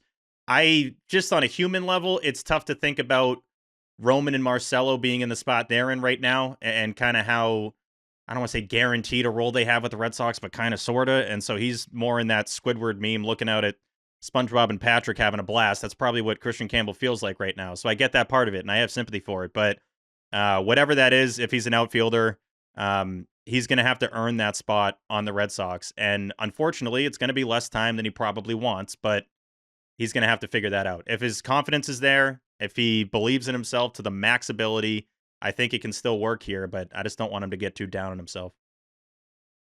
T. No, I think that is the way to look at it with Campbell, and I'm curious to see what he's going to do this offseason. So the way it was described in the story was that he went down to Fort Myers for a couple days, worked with the hitting coaches. The last 2 off seasons, he was their poster child. Like, he spent the entire offseason down there, did not leave, was working every day. So what is this approach? Is he going to come back in December and then be there all the way through spring training? Is he going to kind of come and go, and that's part of him getting a breather and getting away from baseball? Because they clearly thought he needed time away. He needed a little bit of a mental reset too, which I think tells you about how mentally worn down he was, and maybe makes you look at some of these quotes and wonder if they're more pumping his tires than anything else. But to say a guy's back essentially, or he's swinging it like he was, I think we could talk all we want about defensive profiles with Christian Campbell. If he hits the way he did in April, nobody gives a fuck where he plays. He's in the lineup no matter what. You don't even think about it. We will find a spot for you. So to me, it begins and starts with his bat. It's always been that way. And I believed when he got sent down, yeah, a lot of it was because, we saw the struggles at the plate. More than anything, he was the worst second baseman in baseball. And for a team that could not afford to be the worst defense in the sport, it's no surprise their pitching started to take off when he no longer was at second base. And I think this team does put a lot of emphasis on defense right now, as we saw with Bregman coming in last year. And you can argue maybe with the Story decision, it's not enough. But yeah, I think for Christian Campbell, I care more than anything about the bat being right. And if that means focusing on one defensive position for a bit, cool. It'll all work itself out if he can hit and maintain weight over the course of 162. And for the bat to be right, it's going to have to be right at the major league level. Yeah. So, where does he then fit in? Because if he's, dominating in Worcester, I don't know, is that really going to move the needle for anybody? Probably not much. No. But at the same time, if there's a reality here where you trade one of them and Christian Campbell starts the year at AAA, we saw this year. At some point, you're going to need that outfielder and you're going to need to give him an opportunity. You can maybe recreate the whole logjam a year from now and have to figure it out again. But yeah, it definitely isn't a great look, I think, for the organization and in their world. If Christian Campbell's back down at AAA to start next year, it just feels like that's the most likely scenario, unless he comes into camp next year and has a 2013 JBJ kind of camp. Or he's going to have to go in and go nuts. It's mid-November. We waited out, and it's like they've traded an outfielder or two. And it's like, maybe. All right, well, we cleared a path for him because we really believe in him.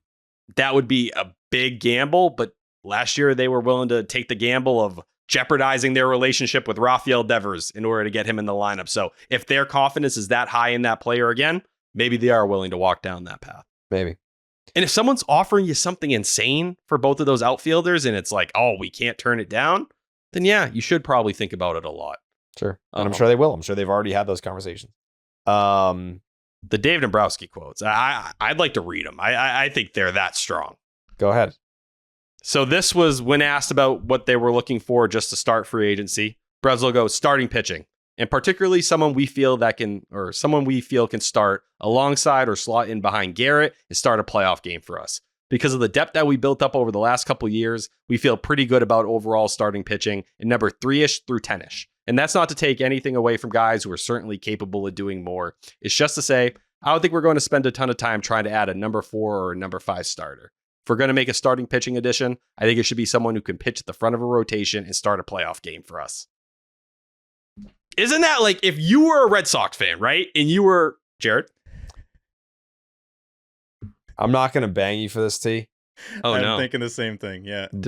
What'd I do? But you said these were Dombrowski quotes. Dombrowski-esque. Okay. I was going to say, I don't know what these quotes are, but yeah. I was like, what did Dombrowski say? No. That means something to us. I was looking at you like, did you hear this? I feel like the sentiment on Red Sox Twitter is how that's been framed. Like, holy shit. Blunt. Yes. Saying what he wants. So direct. Yes. Yeah. Like he never does this, but maybe he's learning. Like instead of it's, like that's weird. Like it's still, he's like, what? When did Breslow start? When was the official start for Breslow? November 23. So we're talking about a year, right? So it's like 2 years. We're still within that, 2 years. Yes, but we're still within that gap of like, yeah, he can become a little bit, he can evolve. Right, he can learn how he approaches. Yeah, like he's receiving feedback about communication, and it's like, I think it would be nice. You don't have to be like, we're looking to sign Kyle Schwarber and trade for Joe Ryan. But you be like, we want a frontline starting pitcher, and we want some power in the middle of our batting order. Like you can say shit like that, and it's not like teams are not going to hold that against you. Be like, oh, I heard that you really want a number 2 starter. So how much are you willing to pay for it? Way more than everyone else. It's like. Which, by the way, like I never hated when anyone that was running the Red Sox kind of kept things behind closed doors. I never hate that. Like I do understand protecting leverage and all that, but there was such a beauty to Dombrowski and just how he would be so blunt about it. We talk about it on earlier iterations of Section 10 of like, well, I guess they're getting that guy because Dave said they are. Like he literally said, we are going to get this guy and be happy about it. And then he would. So, I mean, credit to Davey, because he normally would pull it off when he said he would. So now with Breslow, it's like, okay, if you're going to talk like this, let's make sure we get this to the finish line and also everyone kind of knows they need a number 2. It's not like that's breaking news and I needed Breslow to tell me what we already know, that they need a guy that can go behind Crochet in a playoff series, but at least he's saying it. So it's nice when those quotes are out there. I do think there's a certain amount of people that badly wanted 2 starters. And I listened to last episode. I think it was Coley who was making the point that they wanted 2 starters. So I 2 and a 4. Yeah, he's telling you we don't give a fuck for a 4, and I think that tells you Giolito. If you were hoping for some kind of other deal where maybe it was lesser AAV for a couple years, I don't think it's him. I think he's telling you we're very confident in the Hunter Dobbins and the Patrick Sandovals, Connolly Early, Peyton Tolley, Kyle Harrison, Luis Perales, Dick Fitz. Yep, like that entire group of guys. And I think the Patrick Sandoval thing has become. I mean, Cutter Crawford definitely needs to be mentioned in that group as well, because that's a guy who made 30 starts, and I feel like people have almost like thrown him away, like he's a useless pitcher. Like there were times in 2024, especially that first half, where people were like, Cutter Crawford, mid-rotation arm. He ran into some homer problems, and that's where you saw the FIP and the ERA get a bit inflated. It was definitely a real issue. But he was still at least a serviceable number 5 starter. If we're talking back of the rotation arms, I'd feel comfortable with him being my number 5 starter, and I think maybe there's some upside there. But they did pay Patrick Sandoval to rehab this past year. I think they're hoping to get something out of that, and I know Red Sox fans, the rehab thing has become kind of a triggering thing for them, whether it's Paxton or whether it's Liam Hendricks this year, who was absolutely horrendous. But even with Paxton, we saw flashes. There was a point when Paxton was giving you something that first stint with the Red Sox. I think with Sandoval, they're hoping he can be that back-end starter this year because they invested that money in him. And if it's not him, they have young options that can or should be able to do it. I also think this means they know Brian Bayo can be special and can be probably, in their eyes, one of the best 3s in baseball in a rotation. So I think this is a vote of confidence to Bayo and what he did for the majority of this season, which is something that I didn't see coming, and I think a lot of Red Sox fans didn't see coming. His summer was incredible. After he finally started going deeper into games, didn't really have any fits on the mound or in the dugout or anything. He was way more calm, somebody that you could rely upon kind of until the end of the year there. So I think it says a lot about Bayo. It says a lot about the guys you listed off, T. I never really thought, I mean, for other teams around the league, if you gave them this many guys that can be a 4 or a 5, they would not be looking for a 4 or a 5. They'd be like, yeah, that's fine. Yeah, we can figure it out. Look at the playoffs. Like, you need dogs. you need guys at the top of the rotation that are just at a different level that can get you to the promised land. And the AL is still, obviously, there's a million moves that need to happen. The AL is still so gettable. And if you have Crochet paired with another guy at the top of that rotation, then hopefully, which is the tough part this year, you got to get healthy all the way through the season and be near your best by October, which is asking a lot for some of these guys. But whoever they would bring in that position, hopefully they can still be at that Crochet level or close to it come October. And then who wouldn't pick the Sox to come out of the AL? Like, I don't think I said this in the first offseason show that we did. I'll say it all offseason. It's not like a long list of moves they have to make. It's not, oh, we need a 4, we need a 5, we need a second baseman, we need a third baseman. Like, obviously bringing Bregman back's a huge part of this, but number 2, I think, in the rotation is that should probably be number 1 of the thing that you need. And that's assuming that Breggy, re-signs here. But it's just that number 2 guy is going to carry you to levels that they haven't been in 7 years. That Bradford quote today, he said, what was it? Less than 50%, he thinks. He walked it back. I don't know if you saw did? the tweet. What was it? He goes, technically, I said 49%. So, like, I think on what? On who? On what? On Bregman returning. Like, they asked him, what are the odds you think from the scuttlebutt you're hearing down there? And he said, they kind of did the radio thing. Hey, less than 50%. He quote tweeted, said, I said 49. Like, I think he's telling you half and half. Like, anybody's guess, right? Like, it could go either way at this point. I don't think it was a meaningful point. I will say, and Jerry had tweeted this maybe a week ago or so, one of the best things to do as a fan, especially one like myself that maybe isn't as like minute by minute, hour by hour locked in as T would be in the offseason. I think November specifically is a big month for T. Like, I've seen your Twitter, T. You're still crushing it per usual. I'd argue maybe do some more offseason stuff and check out a little bit, but whatever. We always have that combo. It's Jeffrey Passan. It is the back-to-back winner of favorite guest of the year. If he's not saying anything, you normally don't need to worry. And typically he's talking big stuff. So like, I get we're more in the weeds for our team and he's going to be talking about like big names and all that. And obviously Breggy's a big name and he maybe won't be doing little updates for someone like Alex, but unless it's coming from Passan or even Rosenthal. Now I saw Rosenthal with something on Joe Ryan of like, would the Twins really want to move on from him? Yeah, dude. Like, of course they would. They moved on from everybody but him, basically. And Buxton wants to get out of there. Like, I don't do Rosenthal no more. No, I don't either. And it's to the point where it's like, I swear he's almost saying things that are just what Passan wouldn't say to try to be like different or something. Yeah. But of course the Twins would trade Joe Ryan. I'm not even just saying that as a Sox fan that wants him on the team. So all that to say, if Passan's not saying it, I ain't really that worried about it. Yeah. Well, it's hard, I feel like, too, when like right at the start, you get the Nightingale and the Heyman columns, which in typical rotation. What the fuck are you year. doing, Tyler? What do you mean? Bob Nightingale has the worst reputation ever for reporting, and John Heyman is in fucking Scott Boras's back pocket. Why the fuck would you read or care about what either of those two have to say? It just becomes and I like part Bob. of the. I like of Bob. Course, he came on Baseball is Dead. Cool, nice guy, but he doesn't get it right a lot. And Heyman just makes shit up to help Boras clients. That's what. Like, it's that's a trio. It's him and then Jim Bowden. Like, who is the worst at his job of all time. Of all time, he never These gets 2 months anything are their right. favorite 2 months to just fucking throw whatever out. throw it. He just fucking is yapping. He just says shit.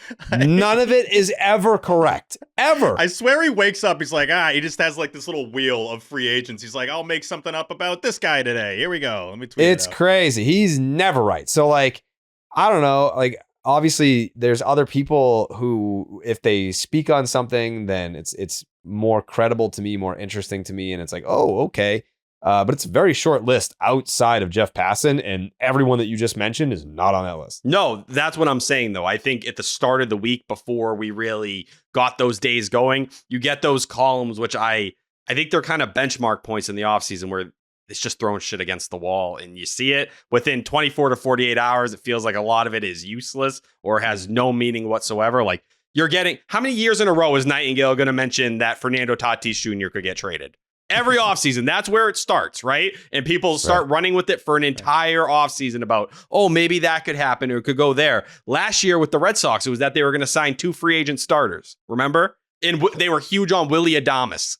Those were all in that Nightingale column. So, like, I think as the days go along now, we start to get more solid stuff because the local guys are getting to talk to Breslow and get their feet wet, and we're getting those quotes. It's nice to be past the days of the big national guys just talking and throwing shit against the wall, so we have something to talk about. How many times a week does Heyman do that stream? Is it every day? I think it's 3, right? 3 days a week? VR one? Yeah. Yeah, dude. He does it 3 days a week? I promise you, he hops on there and is just like, let's just have some words come out of my mouth. I don't even That's know what it. I'm saying. He just says stuff. And a lot of it is just repetitive. Like he just says the same shit over and over again. But yeah, like that's like a Heyman thing is he will say one thing and then reword it in tweets all winter. Just reword the same fucking thing over and over again. So I don't get worked up about what national writers have to say unless it's concrete. And I think we're at a point now in our careers where we have a nice pipeline of people who do know what the fuck they're talking about. And we don't get burned very often on stuff where it's like the last time I feel like I got burned was Bogey. And that wasn't even getting burned. That was just like in real time. Yeah, the Red Sox Shit hit the fan. Thought that he was coming back, and then the Padres were just like, boom, we're doubling your offer. So it's like, what's he going to do? Like, it wasn't a slightly more competitive offer. It was, hey, we're going to take your best offer and literally fucking double it. You interested in accepting the worst contract in baseball? No offense, Bogey, I love you, but like the worst contract in baseball, are you interested in that? Like, yes. So that's really the last time that I think we got information that didn't end up being true, only because of unforeseen circumstances that made it untrue. It wasn't untrue at the time that we received it. So until I hear something horrendous or horrific where it's like, oh fuck, man, Bregman's gone, like then I'm just chilling. I'm waiting. Like I haven't heard a word, not a peep. Scoop Shop's been nada, and like any of the people that normally I would tap for information, I haven't reached out because I haven't felt the fucking need to. I'm not threatened by that. I think there were some people who started to freak out over the last 24 hours with some of Breslow's comments. Kind of, he didn't want to talk about Bregman very much, which is understandable. They're in negotiations. It's going to be one of those things. You're not trying to give too much leverage to one side or the other, probably because they know it's going to be somewhat of a painful process to get through this. But it was Christopher Smith today. Yeah. So Stats had a tweet and he said, the Red Sox need for a middle of the order bat this winter is in addition to retaining Alex Bregman. I think we all agree on that front. You can't just bring one of those bats. You're adding on to that. The quotes coming out of the GM meetings are not making that double dip seem likely. Christopher Smith followed up today and kind of pressured Breslow on it a little bit. And this is what he said. Saw this tweet yesterday, so thought I'd ask Breslow if it's an either or kind of thing. I phrased the question whether you could see the Red Sox re-signing someone who was really good on their team last year and adding a first baseman, or if it was an either or. He didn't mention Bregman specifically because Breslow would just shut the question down. And Breslow goes, we could. I think we're going to be open to every conceivable path to improving the team. Specifically what that looks like or who the names are that fill those roles, I think we'll see how the offseason plays out.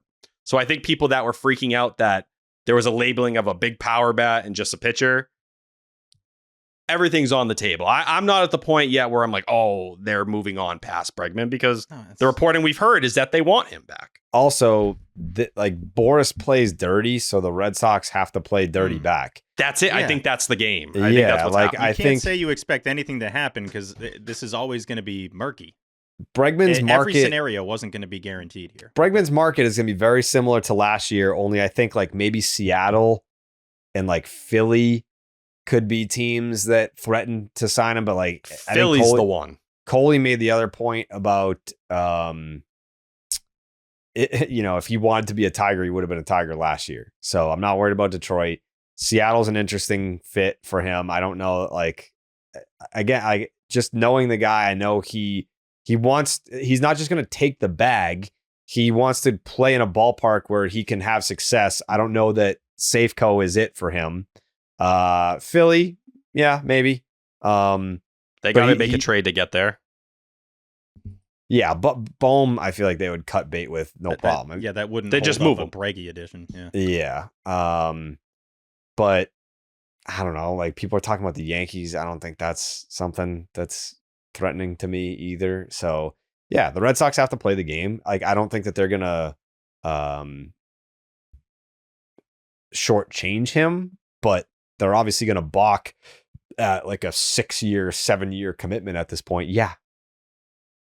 I think that's why. The one thing I wanted to add real quick is I feel like if you're Breggy, you don't want to have what happened last year in terms of running that close to spring training. Like, spring training had started, right? I believe it had actually started before they signed him. And of course, credit to him. He immediately shows up, becomes one of the guys, is a leader, is talking to the young guys. He then starts the season insanely hot, which I think you brought up, Jared, when we interviewed him, of like, these slow starts, dude. What the hell's up with that? And then I think he just wanted to prove us wrong. So boom, great start out of the gate. Boom. Really good at Fenway, obviously. I think he just wants to probably have the best middle ground of, all right, give me a contract that I feel good about and allow me to go wherever I'm going to go with plenty of runway, so it's not going up against when we're going to start this whole process. But there's probably also part of him and with Boris that thinks, when's the next time? Is this the last time he's going to get a 6-year deal potentially, or a 5-year deal, or whatever they're going to look at? Because I would be curious how far the Sox would want to go, how many years they'd want to go with Alex, and then what the opt-outs would look like. So either way, this time of the year, it's November 12th. If you're getting, if you're flipping out over, oh, this means he's not coming back, that means he is coming back, you're not going to know any of that in the middle of November. Take money out of it.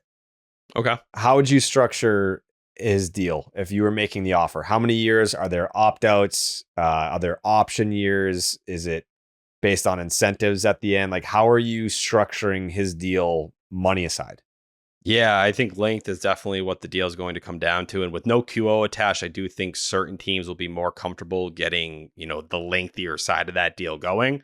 But 5 years is really where I'm comfortable at. Kylie had his prediction at 5 years. And the way I would make it, if there's a team out there that has a 6-year, I'm not willing to go 6 guaranteed, but maybe I do the plate appearance thing. If you can show you're healthy, we can give you some things that could maybe give us a very friendly kind of team option to give you another year. But yeah, I don't think opt-outs are going to be a big part of it for him. I don't think that's something he's going to be looking for. I think he wants his forever home. And I think that's why length is going to probably be the biggest part of getting this deal done. And unfortunately, I think that's what makes Craig Breslow the most uncomfortable. Yeah. I mean, I'm comfortable with 5. If it's 5 and if there's some slapdick team that's like, we'll give you 6 if you pick us, then it's like, all right, fine. Well, like, if you can guarantee 450 plate appearances in year 5, then it's an option for the 6. How does 20 million or 18 million sound that last year when you're going to be 37? Yeah. Like it comes down to a certain degree there. And I think that's what it's going to be. And I did think with the Scott Boras stuff today, weird, kind of off his game, doing all his like weird things. There were some quotes that were coming out of the Boras thing today where I was like, are people just making shit up? Like, are people like making the one about Alonso? Joke? He's like, Pete Alonso, poppity poopity boopity. You're just saying the same like first letter of each word. Like, it's not like a riddle or anything. But with the Bregman thing, he said nobody wants a Brexit. So if you just read it that way, Bregman doesn't want it. Boston doesn't want it. Let's see where it's going to go. And he spoke highly of Boston ownership in between the Dunkin' Donuts and Starbucks fucking puns he was making that were horrendous. But I think that's what it is. We know what both sides want here. It's just, can we find a middle ground that works for everyone? And if not, then you better be ready to pivot. And I hope his free agency is a lot like Blake Snell's a year ago, because if it drags and drags, I know for some people, they think that means it's more likely he's coming back. I'm just worried they're going to be sitting there scared to make certain other moves. But the way Breslow's talking, maybe that won't be the case. And they're willing to strike and play the long game with him. Anything could happen here. I wouldn't be surprised with any result. I'd be obviously bummed if Breggy's not back. He's great for the program. He's great for the team. He's great for the young guys. He's great at Fenway Park. Awesome dude. Like, no controversy outside of honestly the trash can stuff. But no, as a person, no controversy with Alex Bregman. I would be curious if he'd want something in the JD Martinez range in terms of opt-outs after a couple of years. If he would want to, I know what you're saying, T, with like he'd want to just have his forever home. But then it's in his hands, so like, yeah, I'm just thinking of a player of his caliber where it's like I can have, why not both? Like, I can have my forever home, or I can also add on some player opt-outs. Well, JD, you must recall, JD was pissed to come here at first. I know, and that Boris was last second wanted too. 200 plus. Dombrowski and then played he's him. like, fuck, I guess I got to sign for 110 or whatever. Yeah. That was like what, 2 weeks before the season started or something like that. Yeah. So I'm sure he doesn't want to do that again. But I would just be curious to know how long Alex Bregman wants to play. Like, every player probably has that number in their head of like where they where they want to get to, what age they want to, relax and call it a career. He wants to be a Hall of Famer. So if that's the goal, then So he like wants to 40? play until the wheels fall off. Yeah. So, okay, so that's like 9 more years. And if I'm thinking I got 7, 8, 9 years left in the tank, then maybe this isn't my last contract. Like maybe he can land on a 4-year deal that has an opt-out for the last year or something. But then like that's that. when you go back to Houston, when you're like 39, 40, and you can be below league average Go at be everything, Andrew but no one McCutcheon. cares because and then you're a we'd legend be fine there. with that. If we got 4 more years of Alex Bregman, are we upset? Like, no. I think that would be great. You get him through age 35 season, that would be awesome. I'd have no issue with that at all. So I think this contract, and I don't think he will believe maybe when it's done that I'm done playing, but if this is the last one, it's a fair point to end on. I think that's the way he's going to look at this deal. He won't, I don't think. You think he? Then he'd I just be done at 37, right? 36, 37. I don't think he's going to be It done depends, man. Like look at look at That's what old. happened to Pedroia. It's I like, know. yeah, sure, you want to play until the wheels fall off, but sometimes they actually do, and then you have to walk away at a certain age. Think about Nolan Arenado right now. And no disrespect to Alex Bregman. Nolan Arenado is a more accomplished player in his career, going to be, a future Hall of Famer. He's done and he's 34 years old. Nolan Arenado he was garbage this season. So is Springer last year. Like you can rebound. We're at a point though with Nolan Arenado where This is what I people think said about George Springer. Springer's the metrics tell a different story. This is what people said about Springer. Regardless of Maybe. what Breggy's expectations are of what the age is, and Jerry, you're alluding to it, but he just seems like the kind of dude that wants to play baseball as long as he physically can. Yeah. And obviously Pedroia was that way. Not a lot of people get spiked like that in their career ends. So knock on wood, hopefully that doesn't happen with Breggy. He's going to want to play for literally as long as he possibly can. And does that allow him to look at this upcoming deal as maybe it's not, I need to get 7 and that's it. And I can just stay there forever.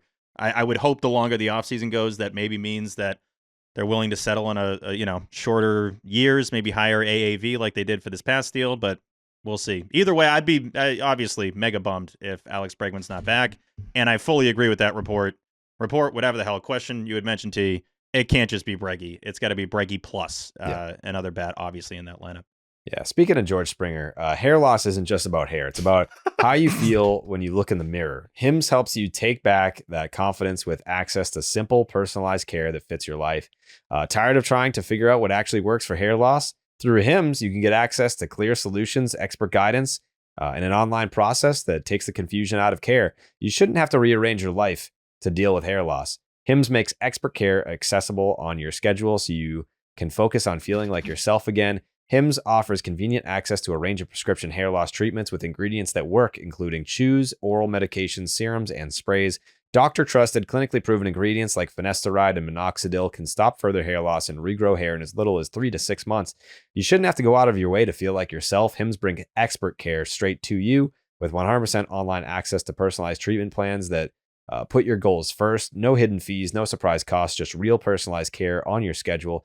Think of Hims as your digital front door that gets you back to your old self with simple 100% online access to trusted treatments for real health concerns all in one place. For simple online access to personalized and affordable care for hair loss, ED, weight loss, and more, visit hims.com/section10. That's 10. Hims.com/section10 for your free online visit. Hims.com/section10. Individual results may vary based on studies of topical and oral minoxidil and finasteride featured products. On the subject of it has to be Bregman and Moore, have you guys landed on Team Schwarber, Team Alonso? Is it more? I think for me, there's a lot of, I guess, smoke around the Schwarber thing that I wasn't anticipating, because the way that I look at it is the Red Sox are kind of, I don't know, reportedly talking a big game about Schwarber, but I still think that the Phillies, A, probably want him more, are willing to commit more, and B, he might have he definitely has more of an emotional attachment to Philly. He was in Boston for half a season, and everyone that he played with in Boston is gone except for Cora. So it's not like it's like, oh man, I can't wait to be back with the boys. Like they're all gone. Like there's no one. There's no one left, baby. Huh?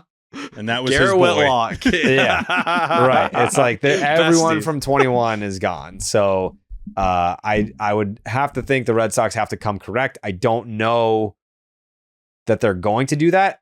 not necessarily saying they shouldn't do that. I mean, when you look at the baseball savant page and people are equating Schwarber to like David Ortiz and how can he age if you give him 5 years, is that a good investment? And a lot of people would say, yeah, I think the body's going to hold up and look at how he hits the ball and this and that. Then you have the Pete Alonso side of things, where I feel like a lot of at least content that I've consumed is already just placing him in a Red Sox uniform.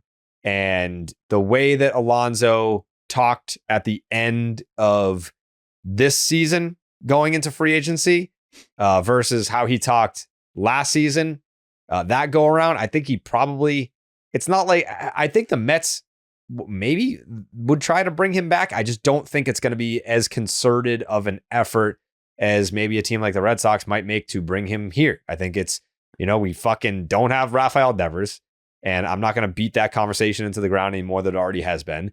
But that quote from Breslow is, when you put it in the context of Devers, it's painful. Yeah. And I was thinking about this earlier today. My reaction to the Devers trade in real time, like, was it over the top? Like, how did it age? I don't think it aged horribly. I think maybe it was a little bit too strong at the moment, but I still think, like, where I'm ultimately landing now, all these months later, how the postseason played out, and just how everything played out up until this point. I don't think it aged horribly, because I do think that there could have been a resolution where he comes around and he's still here, but like they might say, oh, well, he would have sucked at first base. Like, he wasn't bad. What is it? 2 defensive runs saved at first base team. Yeah, he held his own. Yeah. So, like, I don't know. It's hard to picture the lineup today and imagine Devers being your first baseman and being like, fuck. Like it feels good when you think about it. Unfortunately, it's just not reality. It's not reality. But I've bitched as much as anyone on this subject. Like, at some point, I'm just happy. Fair. I'll put Coley 1. You can put me 2. But I think when it comes to this, at least you can sit here, and as much as we cry about the Devers trade, they're trying to fix it. They know they need to fix it. They're telling you, we need a big bat in the middle of the lineup. This was the quote that everyone was putting out there. There's just something about a bat in the middle of the lineup that forces another team to game plan against, that has a compounding effect on the rest of the roster. So we didn't slug nearly as much as I think we can, or we will, and we'll pursue opportunities to improve that. It's like, all right, well, you had that guy. No matter how you feel, they had that guy. Yeah. And, whether you want to argue who's to blame, whatever. We know where everybody stands on this podcast. But I think when we're talking Kyle Schwarber versus Pete Alonso, I'll describe it like this. My heart wants Kyle Schwarber. My brain tells me Pete Alonso. And Breslow admitted there's a slight preference to right-handed hitters, even though if you get a David Ortiz-like guy, it doesn't really matter. And I think that's where you could draw a line to Schwarber and say, all right, like, that's the kind of bat that jumps everything. If you sign Kyle Schwarber, because he has the QO, you're giving up a 2nd and a 5th round pick as well to get him. Now, obviously, that will impact maybe what you're pursuing in other spots. If you want maybe one of the starting pitchers on the market that has a QO attached. To get Pete Alonso, you don't have to get any of that up. He's 2 years younger than Kyle Schwarber as well. And he said today, which I think is a pretty meaningful thing, or Scott Boras did, that, oh, yes, he's going to play first base, but he's willing to start spending time at DH starting in 2026 for the right situation. I think for the Red Sox, who Pete Alonso was a horrendous defender, there's no really other argument around it. The fact that he's willing, Jared? On that subject of him being a horrendous defender, his range is horrendous, but he can pick it at first. Yeah. Like, I almost care about that more. Those are separate categories, yeah. Yeah, like, it's not something that's going to show up in defensive metrics. Like, the defensive metrics are going to knock your range, and that's where everyone's like, this guy sucks at first base. Like, Casas, he can't pick anything. And, like, I think at least with Alonso, is he going to wow you with his actual defense and, like, moving left to right and balls up the line and this and that? No. But can he play for, like, can he save a fucking one hopper from Trevor Story or Bregman? Like, a lot of, like, Bregman's, like, errors we're throwing, and Stories, a lot of those we're throwing. he can pick it over there. So that's kind of where I'm looking at the Alonso situation, being like, I don't need you to win a Gold Glove, but can you pick it for Bregman and Story over there? And the answer is yes. So it's like he's going to do that and also slug 40 home runs and drive in 100. Like, I think when we look at the first base position, I'm not worried about a Gold Glove. I'm worried about, like, can you stand? Do you know how to play the position? Which for the last half decade, the answer has been no to everyone that has played that position for the Red Sox. And can you hit for power? Because that's the job of a first baseman. He can do both those things. So I don't care about the range. I don't care about the defensive metrics. Like, he checks the only 2 boxes for me that I really care about as a first baseman. Excuse me. I have 3 boxes for a first baseman. 1, can you pick it? 2, can you slug homers? 3, are you a little chubby? And he's that guy. He's that guy. And I think he's a DH very soon, just in general. I don't think there's much time left for him at first base. But I don't. But if we already say, like, fuck the range, just scoop ground balls and stand out there, then, like, that creates a pathway at least for this year. And I think if he's moving to DH a year from now, it all works out. And it's a better solution to some degree than bringing Kyle Schwarber in, and then you still have another log jam, and you know he can't give you any help. Right, because what are you doing with Yoshida if you sign Schwarber? You got to figure that out. And I think with Pete Alonso... You've been trying to figure it out for 2 years. How do you figure it out? That's what I'm saying. That's a difficult task. And I think with Schwarber, this is a big part of it. He strikes out a ton. Pete Alonso struck out 22% of the time last year. It's definitely, he's going to get his strikeouts. There's a difference between that and striking out at over 30% clip. Are you giving Pete Alonso 5 years? I feel like 4 is where I'm comfortable going, and I think him and Schwarber's contracts are going to be scarily similar. I think they're both 5. I think they're both 5. If it takes 5, then I'm more comfortable giving the extra year to Alonso, knowing I don't have to give up a 2nd and a 5th round pick. And he's 2 years younger, as you said. And I think that's where, like I said, my brain is going to Pete Alonso, even though my heart goes to Kyle Schwarber because of what he meant even when he was here for those 2 months, and the leadership stuff as well, which, you know, I don't think Pete Alonso lacks leadership or he doesn't have that, but Kyle Schwarber has been described as one of the best leaders in the sport. I don't often say this, T, but our thought process aligns almost directly where my heart is with Kyle Schwarber, but, like, my brain is like, you want Alonso. Like, he fits the ballpark. He's right-handed. You need more righty pop. He can play first base, whereas, like, Schwarber's not going to be playing first base. He's younger. Don't have to give up a pick. It just, like, it makes a lot of sense. So yeah, I mean, like, if we see the passing tweet, breaking news, Red Sox signed Kyle Schwarber, I'm gonna be like, fuck yeah, like, I love Schwarber. Like, I'm gonna be pumped. I'm not gonna be like, whoa, why didn't we get Pete Alonso? Yeah. I'm going to be fired up either way. But I think, to your point, my heart is with Schwarber, but my brain says the Pete Alonso signing would just make way more sense for the Red Sox. And this is that time to be trying to figure out where you'd be at with these free agents, because we got, what, like 3 weeks till winter meetings, a month? It's probably right around a month. It's until December the 6, 7, 8, I believe. Okay, so yeah, a little under a month until that happens. So this would be the time to be like, all right, where am I at with these guys? And then, as we've seen with past off seasons, we'll have, I would love if the Sox guys, so-and-so signs with the Diamondbacks, going to the Dodgers. Blah, blah, blah. They start getting picked off, and you realize, okay, yeah, no, I'll definitely take Schwarber. Like, now I'm 100 billion% in on Kyle Schwarber because all these guys just aren't out there anymore. I agree with what you guys said. I'm still leaning Schwarber because I'm always just going to be a fan first. And, like, I love that guy so much. Like, that's one of my favorite players that the Red Sox have ever had. If you're just talking about being on the team and not the longevity of how long they were here. I know we brought that up for, the past team he was on and how those guys aren't here anymore. That doesn't matter much to me because I feel like Kyle Schwarber could be a teammate with a rock and, like, have chemistry with that guy. Like, so he could have any teammate and build a bond with them. I think you could probably see the same thing for Pete Alonso. So chemistry wise, these guys would be great in this clubhouse. They immediately would be embraced by the fan base. And the team store would probably already have a million of items of both guys. But we would put out a fire Pete Alonso shirt, I think. Oh, big time. I think we'd have a good shirt for either dude, and they would both wear the shirt. So that would matter a lot too. They would both put the shirt on that we give them. But you want to I'm hear going to lean Schwarber because I love him, Jerry, and because if you look at the Phillies, like that window seems to be closing. The Red Sox window is just opening. Yeah. Like I mentioned, like the players in 21 weren't here, but he knows what it's like to play in Boston. And a guy like that, there's not many that go through the course of their career and get to play in 3 incredible environments like that. In Chicago, Philly and Boston. So I feel like he would prefer that environment.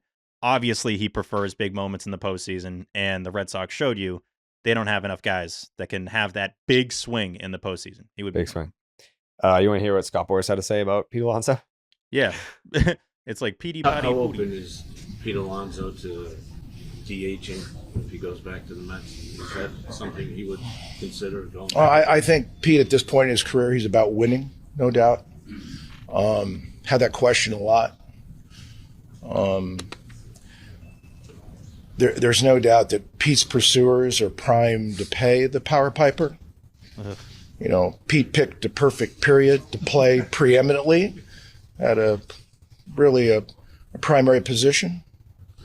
A playoff parched plethora will pounce to participate in the polar plunge. I think he's on bath salts. Like he didn't write this down. You know how insane you have to be to remember. You got to be a really like smart guy to do an alliteration. Off the dome is nuts, but you know what came to mind? I already referenced SpongeBob. You know that? Oh, brother, this guy stinks. Like that's the first thing I thought with that. Like, dude, shut up. Shut up, dude. I like don't Scott hate, Boras. I know I don't hate him. It's just there's some quotes where it's like, shut up, brother. Just shut up. Like this is just. Do you have a the conversation Bregman? with these guys? I know he's the MVP of like the last 2 months of the season. This is always his time to shine. Second the season ends, I can just see Boras just stretching like, all right, I'm gonna say some stupid shit. Here we go. He's better than this. That's what bothered me. The past ones, the last couple of years, you're like, damn, all right, he's barring up right now. Like, let him cook. I don't know if he's saving his best stuff for the winter meetings, and maybe that's it. Probably. It's all a little bit rushed here, and he couldn't get it all together. But I know he has better material. Like the Bregman one, I'm sorry. What are we doing here, man? I know we're saying that was off the top of the dome, but I do think that's rare for Boras. I think most of it he comes prepared with kind of what he's going to say. The puns and you're not going to say the that. Brexit thing on the spot. Like I think he had that one in his notes ready to go. So I do agree with you, T. I think winter meetings, he's already writing down material for winter meetings. He's like a comedian. I mean, it's not half the stuff's not funny, but he basically has that same mindset of like, I'm going to have material for that event. I'm going to be ready for December, whatever the hell the dates are. Well, yeah, I think it's that's where I'm at. Like I think today, the last couple of days here is when I really talked myself into Pete Alonso. Obviously, I'm very open to a Kyle Schwarber reunion, but I think in the last few days here, I've really talked myself into Pete Alonso. All while I'm openly flirting with Vinny Pasquantino to come to the Red Sox. But I don't think the Royals are going to do it. Like, I don't think that the Royals are motivated to trade him. If that changes, then I might feel differently.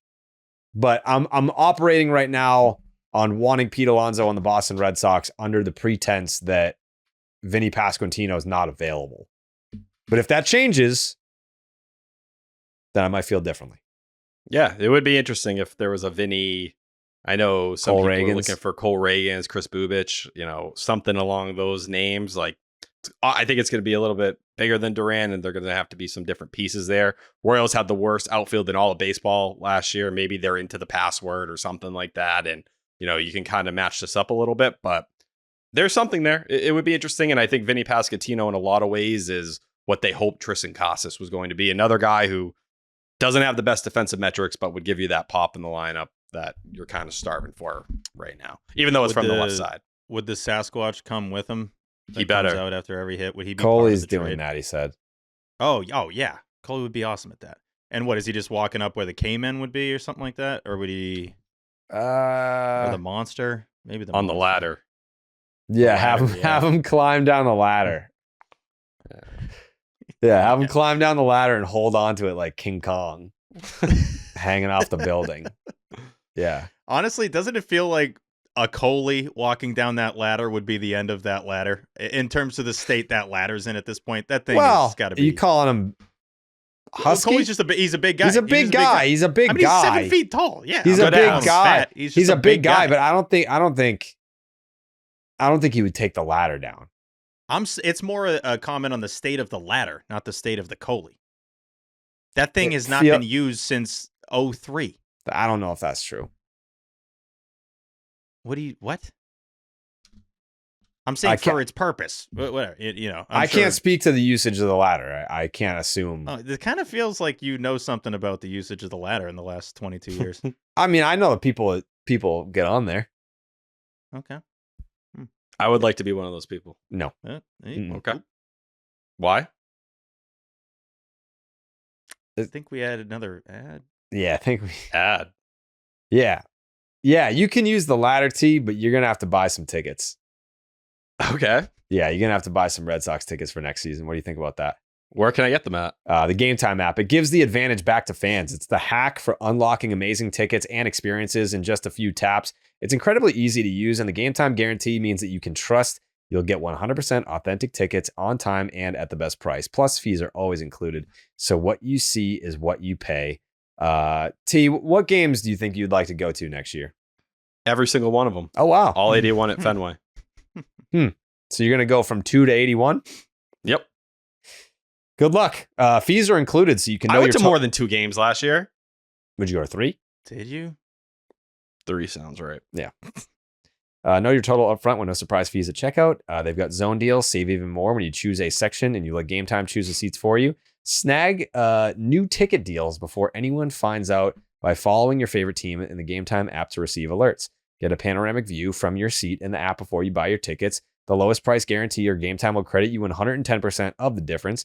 Your purchase is covered with the most flexible customer service policy in the ticketing industry today. Take the guesswork out of buying tickets with Game Time. Download the Game Time app, create an account, use the promo code SECTION10 for $20 off your first purchase. Terms apply. Again, create an account, use the promo code SECTION10, SECTION10 for $20 off. Swipe, tap, ticket, go. Download the Game Time app today. Steve, what time is it? Game time. Game time. It is game time. Real quick. Okay. Yeah, sure. Steve? Oh, thanks. We're going to do a Christmas wish list episode at some point, but I just wanted to mention one of mine now, if I can. It's super early. Nice face, Jared, for those on YouTube. What is it? Can't do that.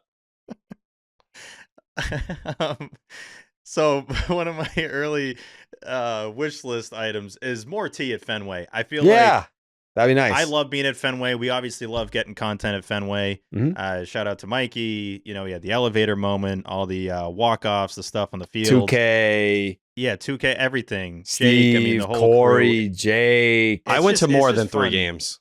Huh? But T, here's the thing. What do you say?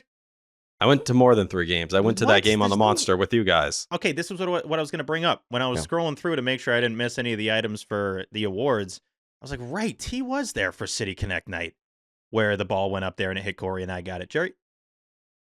That should have been nominated for an award. What? Like Section 10 moment of the year.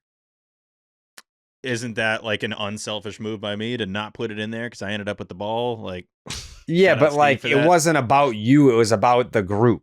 It was a Section 10 moment. Like Mikey being like, "You got to throw it back," and T's like, the fuck for you."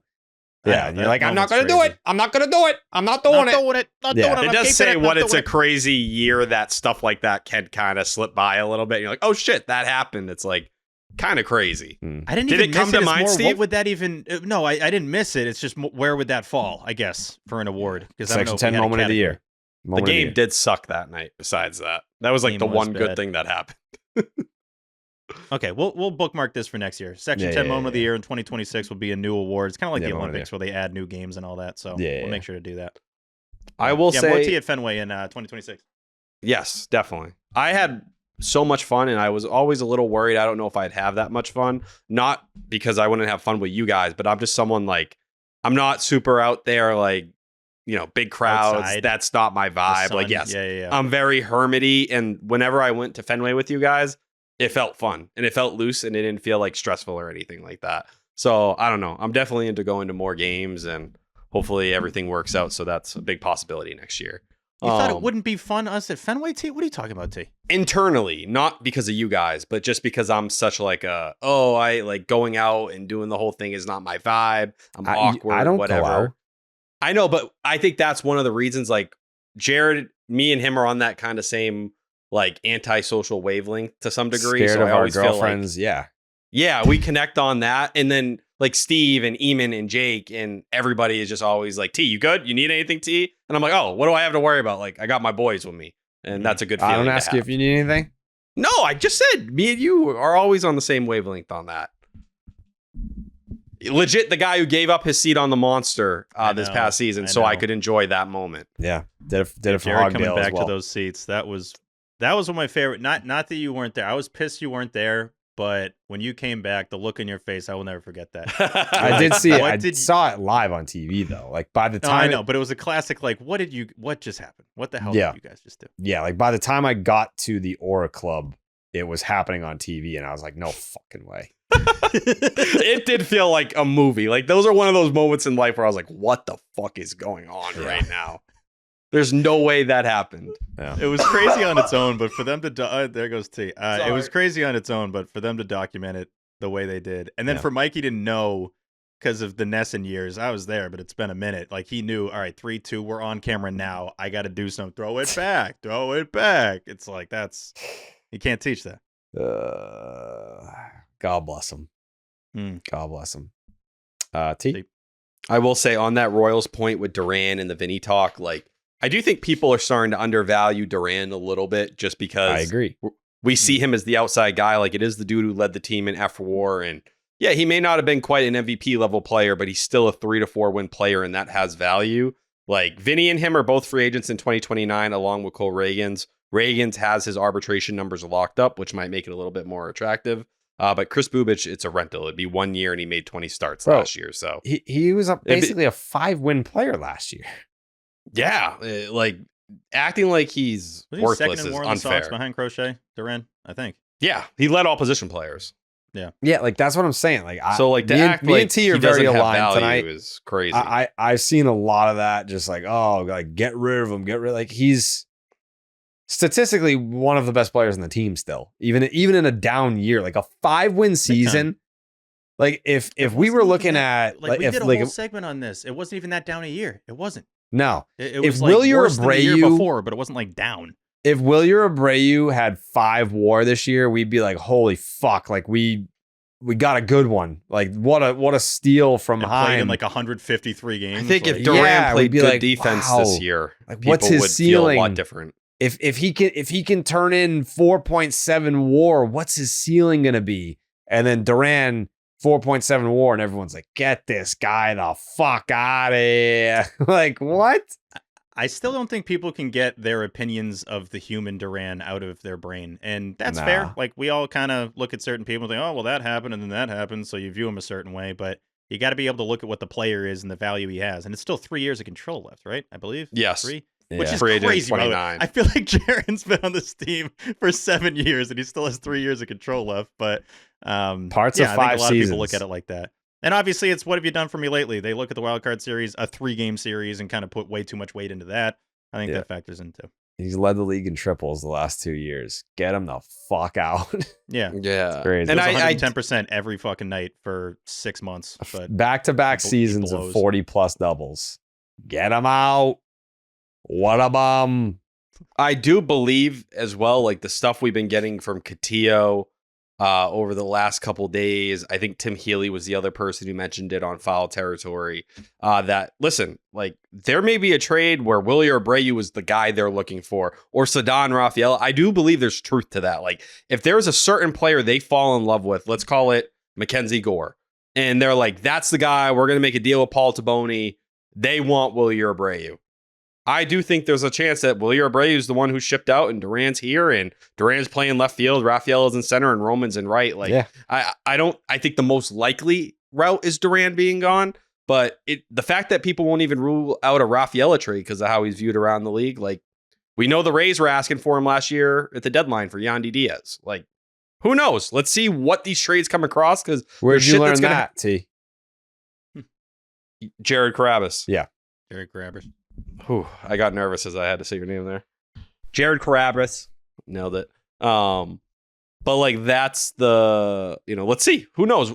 All these different trade scenarios, like we're talking Sandy one day, we're talking Joe Ryan, we're talking Mackenzie Gore, like Hunter Green was the talk 2 weeks ago that everybody couldn't get off. Like there's a name that emerges every couple days. Pablo Lopez, pick him.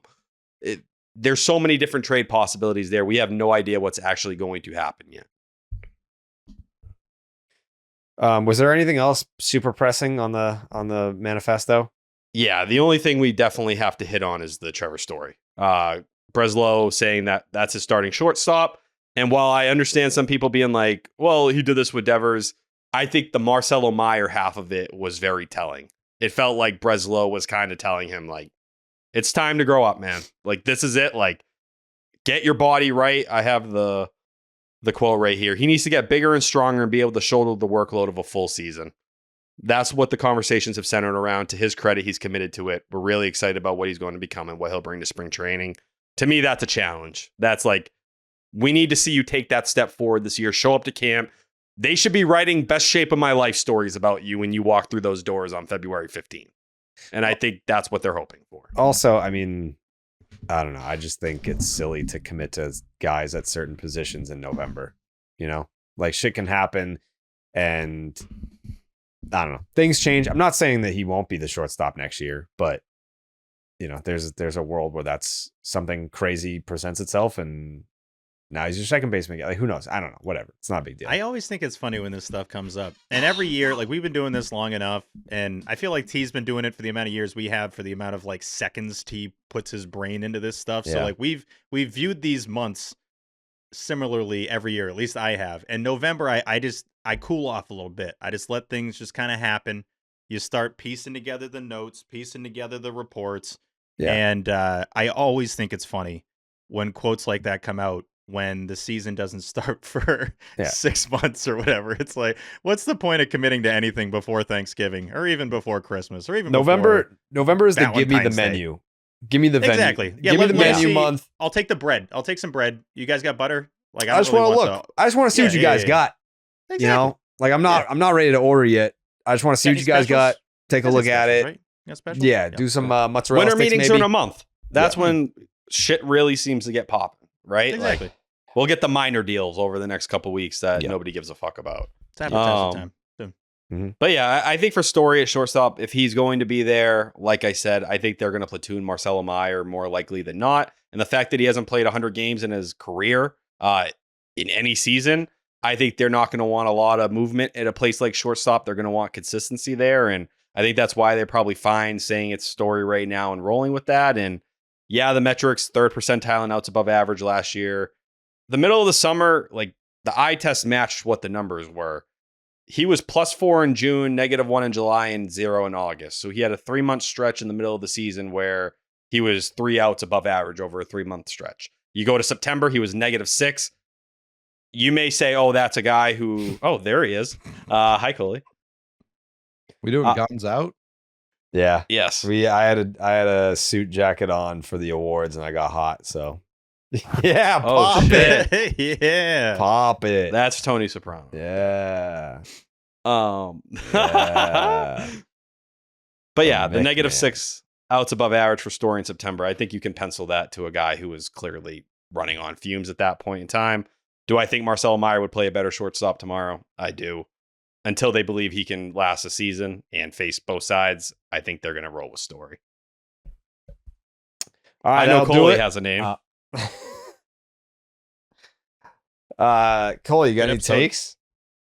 You got any takes? Well, I didn't get to berate Milliken last time because he just wasn't here. But if I hear the fucking phrase luxury tax from you or anyone else, I don't care what context you're trying to bring to the table. It doesn't matter. What? It does matter. If people are asking questions and they don't understand, and I also think it matters for this organization. We can't sit here and criticize them But that's why, if we're acting with the knowledge we know of how they behaved, then it's important information when forming points. But they also behaved in a way where they were like, we'll give Bregman 40 a year, and Devers, what does he get, 27, 28? It shipped him to the fucking moon. And that's my whole thing. And what did they do? What did they leak to the media for a month afterwards? I don't even have to say the word. Underwater. We all know what it was. Like, so I think it is important when you're factoring in, and I think the luxury tax with the third threshold and going above 284, if you're talking about signing a guy with the QO, and since you were over the first luxury tax threshold, that's a second and a fifth round pick, then kicking yourself 10 picks back from a first round pick. I do think that's stuff this front office is going to sit and think very hard about. And as we saw last year, when did Bregman sign? Fucking after Nick Pivetta signed, so that they knew they were getting that pick. I was the first person to point that out. I'm well aware, but I'm just saying that's why I think it's relevant. Can't hear them say that and then be like they're the front runners for Schwarber. Like that doesn't make any fucking sense. And I think that's why you look at the Breslow quotes and you hope this is them saying, fuck it, let's get what we want. We don't care for the most part what it's going to cost. It's just, I won't believe it until I see it. They got to show it to me for me to start getting into the, I know they're going to go 110 and not give a fuck, because they just haven't done that. At least not in the modern era. Yeah, I get it though. I understand why people are like, shut up, stop talking about the money. You're giving them an excuse. Like, they also now can't be like, spending doesn't work, and then the Blue Jays like nearly won the World Series. Yeah, like you can't be getting outspent by the Blue Jays. I can't have that. I agree. I can't have that one bit. Right now, if people are curious on where they are financially once they non-tender Nathaniel Lowe, which rest in peace to Luis Guerrero, whatever they did to him in his pitch usage the last 2 years, he's gonna be nasty for the Mariners. 100%.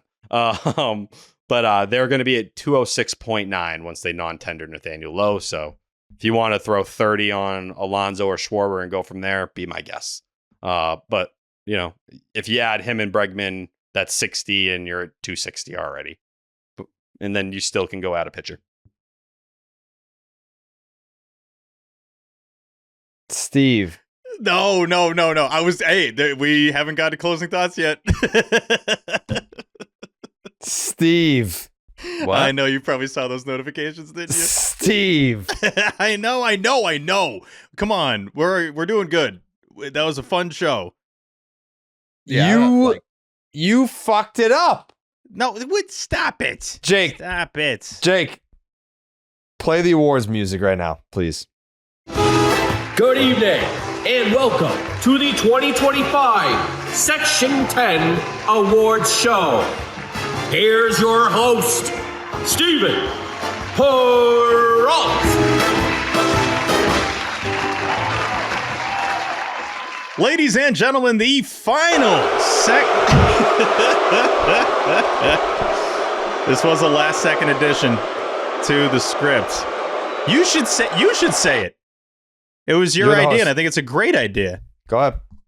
The final Section 10 award of the night is the annual Joey Gundy Section 10 Listener of the Year Award. Mm-hmm. And the winner is...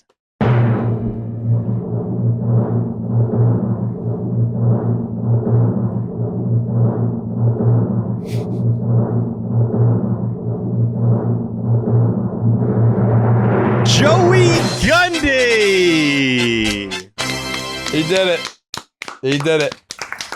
Congratulations, Joey Gundy. The inaugural Joey Gundy Award winner is Joey Gundy. Yep. Presented annually to the best Section 10 listener out there in the world. Congratulations to Joey Gundy. He deserves it for all of his dedication. He hardly ever misses an event. He's flying in from across the world. He's weaving his honeymoon into Section 10 events, owns the entire catalog of Section 10 merch. He's always tweeting about the show and promoting it, and he's an ambassador. I think when I saw him at Section 10 night, I was like, for the Section 10 awards, we're going to introduce the Joey Gundy Award. I didn't tell him that he was going to win it, though. So Yeah. Congratulations to Joey Gundy. He's doing his thing right now where he's wearing a new Section 10 shirt every day of the offseason. And so we'll make sure we'll retweet those from the account, which I just did. But yeah, you can't challenge Joey Gundy when it comes to Section 10 merch. He has more Section 10 merch than anyone ever. And I know a lot of you are probably maybe close to Joey, but every new drop, he's buying it. Nicest dude ever. Yeah. Looks exactly the same. But Joey, you're aging like perfectly, brother. You're not aging at all. He looks exactly the same in these photos that he did like 7 years ago when he would post the initial versions of these shirts. Yep. So yeah, congrats to Joey for winning this award, and it should be named after him for sure. And shout out to Bruzo, by the way. Shout out to Joe Bruzo, because if we came up with this award, 8-9 years ago, he would have won it. Joe Bruzo is still around. Like exactly. He was always in the chat when we were doing the streams and everything. Like, yeah, I mean, Joe Bruzo deserves a lot of love for his long dedication to Section 10. It's the Joes, man. Joey Gundy, Joe Bruzo. Shout out to the Joes. Yeah. Yeah. I feel like next Garrett could win that award easy. Yeah. There's a lot of we have a lot of strong candidates for who could win the Joey Gundy award for sure. The Gundy. Who's our Gundiest listener? Gundy, but this year, yeah. He took on the title. Next year, the Gundy. Yeah, there's a lot of. I mean, Amanda and Grace are up there. They're super loyal. Yep. I'm trying to think. Austin. I was about to say he was going to be my pick. Austin's at a lot of events. Adam could win a Gundy someday. The Rosendale Dominicans who show up to everything. Oh my God. The Dominicans they go brothers. way back. They go way back. Way back. Yep. There's a thumbs lot. down guy. Yep. Zoidberger on Twitter. He showed up with the ketchups, the tangerine costume at the Halloween party. Yep. Vinny, shout out to Vinny. I love Vinny. Oh, yep. Vinny is a great one. Yeah, there's a lot of Gundy candidates out there. I'm interested to see who's. I feel like that it should be voted upon by the fans. I think Gundy should rule with an iron fist. He chooses. Yeah, maybe. Colby, come on, Colby. Colby with the flag. Come on, dude. Yeah. Is T last in this? Yeah, he doesn't even listen to the show. I listened last episode. Yeah, you did, I guess. Yeah. Yeah, I listened, but what are you gonna say, huh? Yeah. Big 10 guy. Yeah. Shout out to 10, man. Coley actually did. Honestly, Ellen could win a Gundy. Ooh, easily. Yeah, she's probably listened to every minute of this program ever. Mm-hmm. She's heard some stuff on here. See? We did have one last thing on the manifesto, and it's actually Coley's long-term plan. Okay. The Red Sox showing interest in Devin Williams, which Coley, I think, has been talking about since June, maybe earlier. One of like 12 teams, though. Yes. The teams that are public right now are the Dodgers, the Reds, and the Red Sox. Coley, I'll let you cook first because this has been your baby for some time. Yeah, I mean, he's obviously a dominant reliever. He hates the Yankees, which makes me like him more. He completely shattered their little tradition. He didn't ask for permission. He took it. He's like, even if like Aroldis Chapman likely won't be as dominant next year. That's even if he's really good, he'll still not be that good. And by the way, I would just like another dominant reliever, not even just as like a long-term plan, but like Whitlock hasn't been captain stability back there either. So having just a Slayton either. A guy who was traded last year and was like, fuck, I wish the Yankees didn't get that guy. Little did we know it was going to happen, but guy who was like regarded as one of the, if not the best closer in baseball as recently as 2 years ago. Yeah, that's a guy I'm interested in giving dollars to pitch for my baseball team. Because by the way, all I see is talk about the starting rotation and the lineup with obviously, but like get another big bullpen piece. Even if Chapman's good, that's not a long-term solution. I was surprised Breslow kind of pissed on that idea too yesterday, which makes this report not really match up with what he was saying. And who knows, maybe he's just, playing a poker face or whatever it may be. But he said, we're not looking for a big splash in the bullpen. Devin Williams is going to be a big splash. I know Tim Britton He had him at 1 year, 18 million. Kylie had him at 345. That feels right. Even that feels low to me. I agree. I do think there are going to be some teams that are a little bit cautious just throwing that much money at a reliever. Even one that, like, I think when you dive into the advanced metrics, more than anything, what went wrong for him this year, he was unlucky. It was a 4.79 ERA, a 2.68 FIP. Over his last 18 appearances, it was a 2.86 ERA, 0.55 FIP. He had a 3.39 BABIP with runners on base, which is insane. The guy has a 2.68 career BABIP. So, like, a lot of unluckiness going on there, and you start diving into the metrics. 85th percentile expected ERA, 96th percentile expected batting average, 97th percentile chase percentage, 99th percentile whiff, and 97th percentile K percentage. So, like, the stuff's still there. I just think it was a rough year for him, and he was getting barreled up a little bit more frequently. Wherever he goes, he's going to be a very, top 20 reliever again, and probably even better than that. I do think the Red Sox need a lefty. There's just nothing really interesting in terms of lefties out there. And if Devin Williams is something you're going after, it doesn't matter if it's a righty or a lefty, he's going to shove. Yeah. Give me a dominant reliever. And then whatever ninth inning you have, that's who closes that game. Yeah. I wouldn't say it's likely. Like, I wouldn't expect him to be here, but a guy like Devin Williams, you should at least be checking in on. Yeah, it's unusually, I don't want to say loaded, but there are a lot of top flight relief, especially once Diaz hit the market. Yeah, Fairbanks got released. I would be thrilled with him. I know Jared could probably make that happen. Suarez. Yeah, we get him on speed dial. Yeah, I think Will Salmon's piece, his big thing was that teams are debating between Suarez and Williams, who they think is the best reliever on the market, and Edwin Diaz. But they're not paying Edwin Diaz.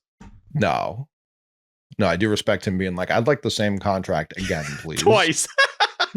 When I read that, I was like, okay, that's a stance. Yeah, might as well. To his credit. And I think in that article, they were like, the Mets fucking love the dude. So, like, all right, go nuts. Right. Go throw the money at him. But yeah, that's all I got right now. I also, I'd been texting about Freddie Peralta with Ian Kundle, as I'm one to do. And the more I think about, like, the Brewers and how they operate, and I need to be the one to say this. If other people say this, they're wrong. When I say it, it's fine. Jared, why wouldn't a Bayo for Peralta kind of 1-for-1 not make sense for both sides? I saw your tweet and I sat on it for a minute and I was like, Peralta's not a Boris guy, yeah? I don't believe so. I don't think he is. Either way, I do think you're going to see these guys with a year left and that year ending with a known lockout. Yeah, they're going to be easier to approach. More guys are going to be receptive to that. Sure. Rep One Baseball is his agent. Okay. And yes, I do feel like Bayo is like a nice fit, I guess, in Milwaukee.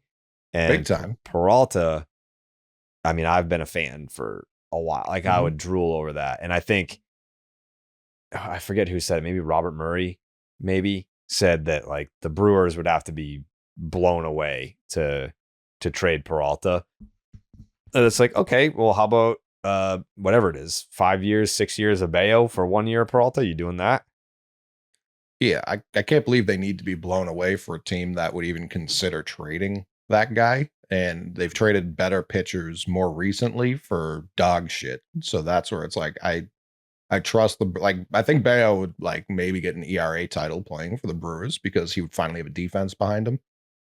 Well, at least and I think a big thing is, like, a CBO and GM having a relationship, and that Matt Arnold, they've completed a deal. Did a deal, right? Like, it happened less than 6 months ago. So that's there.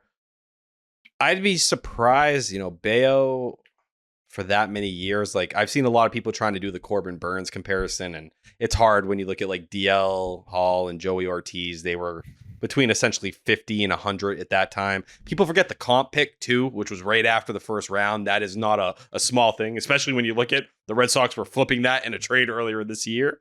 But Brian Bayo for Freddie Peralta straight up.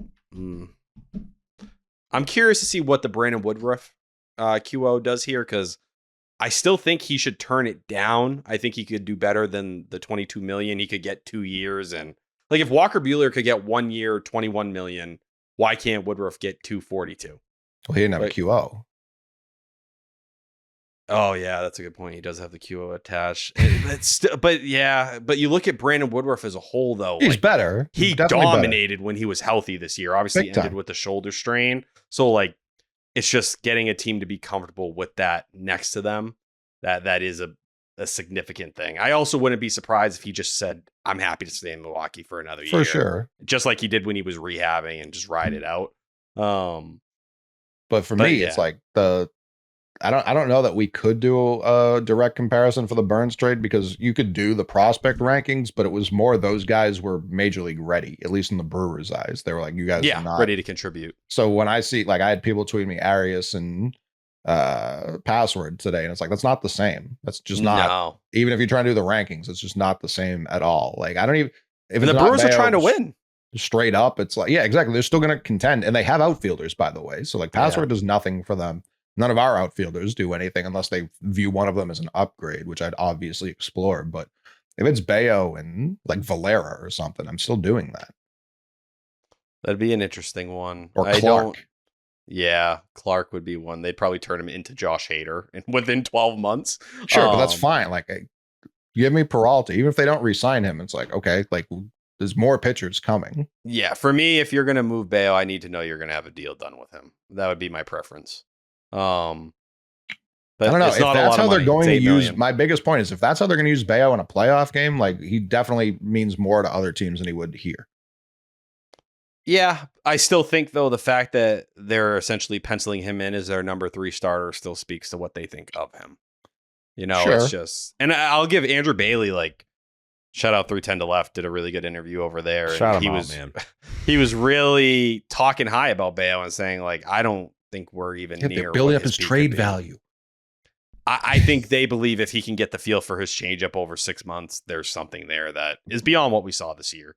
I still feel like there's more there with Bayo. You don't have to sell Brian Bayo to me. No, but that's what I'm saying. It's just, I definitely think Freddie Peralta is a better pitcher than Brian Bayo, and that's probably the 100th percentile outcome for Brian Bayo. That's exactly the point.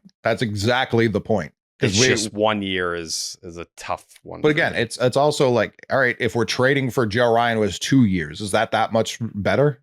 No, I would want you to pay Joe Ryan, though. I'd want I'd want you to pay anyone you're going to trade. So the years left really is irrelevant to me. As long as you're going to get that deal done, I'm willing to have the conversation for sure. And I like when I look at him and Mackenzie Gore is basically like they're all the same. Like they're all the evolving Pokemon. Pablo Lopez, like you could do it with all these guys. Yeah, so it's like, all right, get Peralta. Pencil him in. I would pencil him in as my 3 too. Like he's swapping out Bayo to be a better 3. Like he wouldn't be my only addition. I would go get someone else too. It doesn't feel like that's the route they're going here. I'd be shocked if they didn't get 2 pitchers. Whether or not that's a 2 and a 3 is a different conversation, but I do think they need to go get 2. So you think you just don't buy Breslow saying like 3 through 10 we're comfortable? No, because of what me and Jerry talked about last show, where it was just like, why not bring, what did you say? He's going to piss. Oh, okay. Well, last episode, he was like, why not bring Giolito back? And like, I'm comfortable with the 4 or 5 options we have coming in for the 4 and 5 spots. But like, yeah, why not really upgrade 2 and 3? Yeah, I think the way Breslow's talking, I don't think they view Giolito as a 3. I think they think he's a 4 or 5. No doubt. But that to me would have been somewhere like a Shane Bieber, which is probably not a number 2 at this point in time. It would make sense. Obviously, eating $12 million. Best of luck to you. Have fun with that. But like a Michael King, in a world where Michael King would know QO, and it's like, oh, we're gonna bring him in on 250 or 375. That could get me going. I think Breslow's comment about just being like, we want that number 2, we want someone who stands next to Crochet, that felt very pointed to me. I don't disagree, but I also like what he says means nothing to me. Like, go do. 100% fair. I will not push back on that one. And I also said this on the internet, and people got mad at me. Rafael Devers is a better option than literally any of these bats. Literally any of them. I saw you were going back and forth on Devers versus Schwarber, right? Well, that was the craziest thing I've ever seen in my life. There's some interesting takes from that account. What do you mean the guy 4 years older is entering his prime and the other one's teetering out of the league? What are you talking about? Yeah, I'm sorry. I'm not going to overreact to what I was shocked. Genuinely, I went to go look at their career numbers, being like, Devers has to have some wins here. I didn't realize he was just better at everything.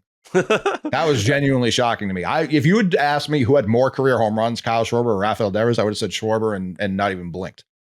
I can't believe it's the other way. It's Devers? Yes. No chance. No way. I would have bet everything no on way. Schwarber. There's no, it's not. Schwarber has 340. Devers has 235. Excuse me. What am I looking at? Yes. I don't know. You're right. You're right. I was like, no way. It was batting average through OPS plus, like his OPS being higher, his slugging being higher. So you're right. Excuse me. The home run is wrong. But the WAR is drastically in Devers' favor. Like the games played drastically in Schwarber's. Everything else like goes to Devers. It's crazy. Genuinely it's also, insane. Rafael Devers would be entering his age 29 season, and Kyle Schwarber is going to be 4-year entering his age 33 season. Right. And his AAV is going to be higher than what Rafael Devers' AAV is going to be this season. That's where you don't factor in all these things. I'm letting you guys know. Oh, and also Devers would probably be playing first base going into this year. Or third. Or third. Like, or either. You'd have some leverage, right? Like to do the thing I'm realizing, and we love Alex Bregman. We have no problem with the baseball player Alex Bregman. If we just signed Alonso last offseason, how many headaches are avoided? Well, you don't ever get Bregman. I know. That's the point. Well, he's probably taking a pillow deal here, too. Who? Alonso. Maybe, but if you just like offer him a deal, no one was doing that for some reason. They just let the Mets keep letting the price get lower and lower. I think a lot of people thought he was not going to have the season he put up, which was in line with, like that rookie season and 3 years back now. They thought he was more of a 120 OPS guy than a 140. But if they just give that money to Alonso and they're like, yeah, our defense is going to be awful, but we have all this power. Like, yeah, if that's where we end up now, that's going to infuriate me when you could have just done it a year prior with a better team around them. I think they looked at it, and when Devers was here, the need for strictly power wasn't as high as improving the defense in their eyes, which was Bregman. I guess. But if we're going to end up here and have neither Bregman nor Devers and Alonso, spot. Like, what was that? Yeah. What is that move? It's a fair criticism. That's a crazy move. And if it's Schwarber, I love Kyle Schwarber. I'm going to criticize that signing heavily, and I don't want to do that. So I hope they don't sign him. I saw your tweet too. You're in the Alonso camp over the Schwarber camp, right? I'm in neither camp. That's where I think we're at right now in terms of like reasonable things. Like I'm not gonna neither. Correct. I said that on here before. Yeah, I think they can't. They'd be super hypocritical to sign either. They genuinely can't. But they will. I know they will, and I'm going to call out the hypocrisy immediately. And people are going to be like, "You're such an asshole." And it's like I can't let them be like, "We need to improve the defense. We got to get this guy out of here." They're both worse defenders. I don't think they don't need to improve the defense at first base. They just need a guy who can play first base, and he can't. What do you mean? They need to improve the defense elsewhere. No, just the last part. What did I say? I don't know. That's what I was asking. Oh, he said Jared said he thinks Pete Alonso can play first base. He can. Sure, I don't disagree with that, but you're using the Devers money for a guy who's just worse kind of at everything. He's righty, that's it, but he's older.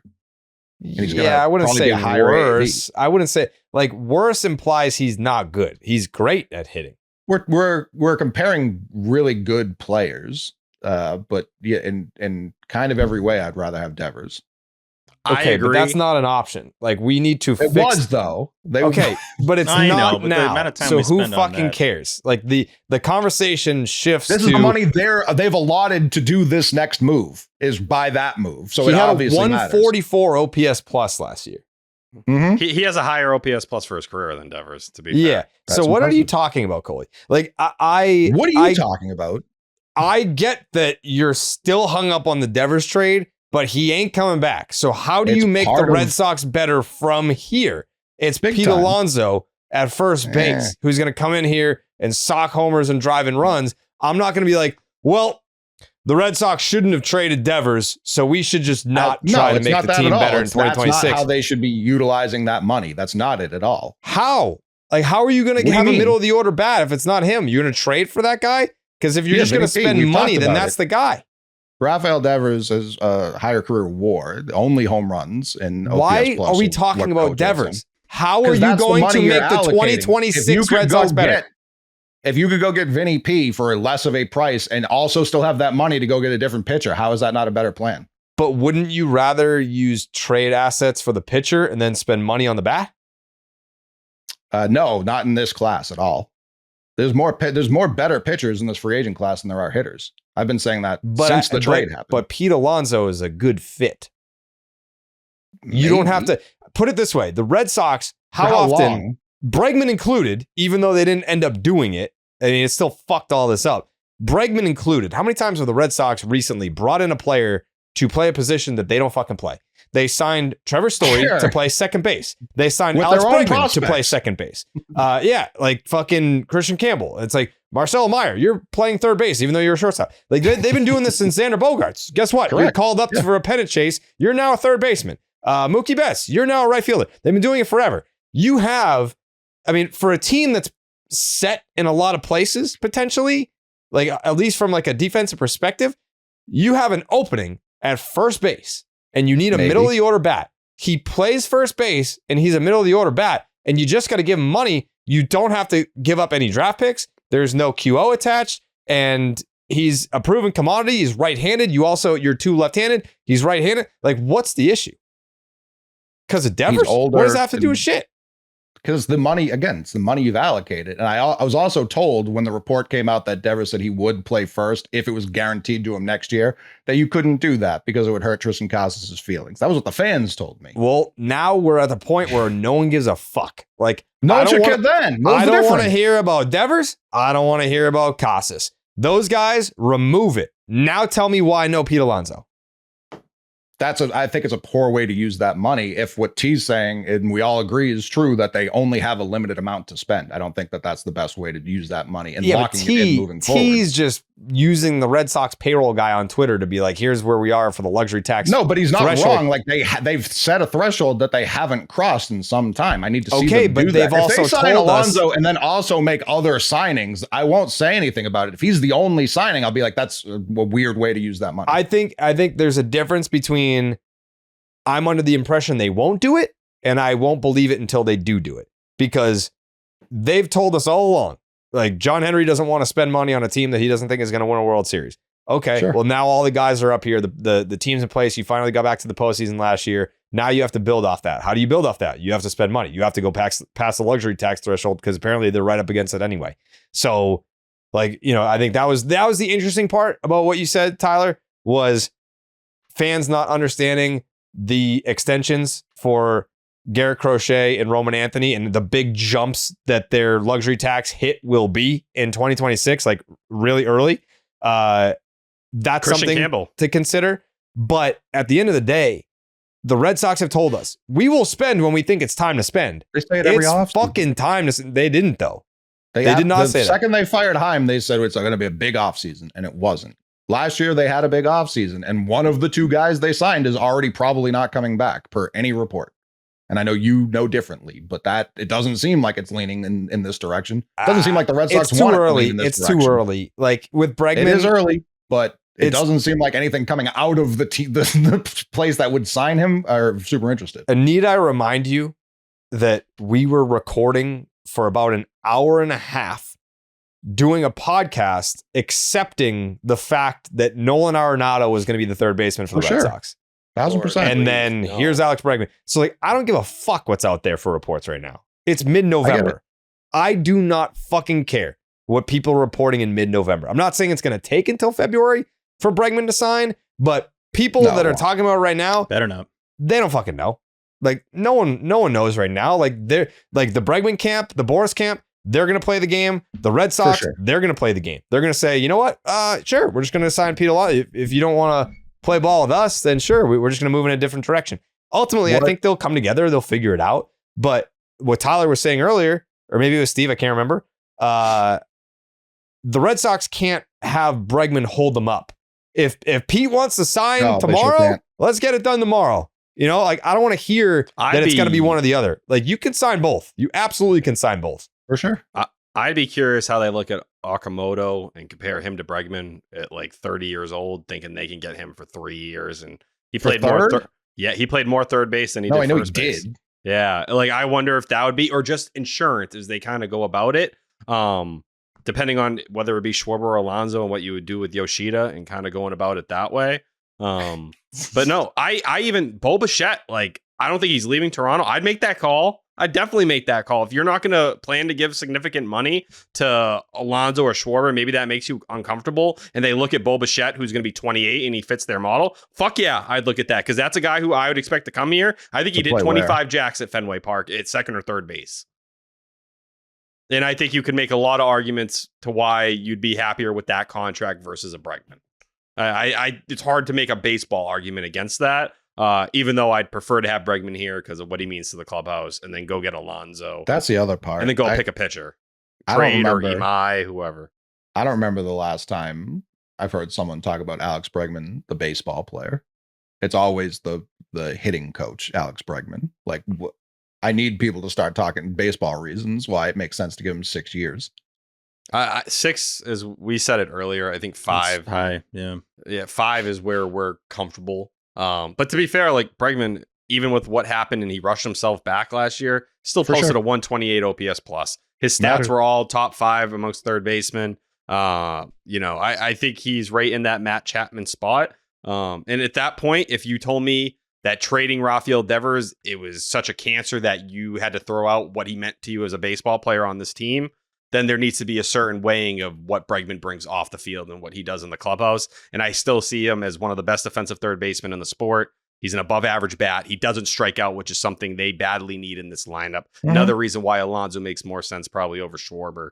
Schwarber, the fastball stuff with Schwarber's scary. And Alonso hits velocity. That's one of his bigger strengths. And I think with Bregman, it's another guy who fits Fenway, and he's not the biggest power bat, but you expect somewhere around 20 homers if he's healthy. He had 18 and 114. So go ahead. What's the percentage, Jerry, you think they would sign both of those guys?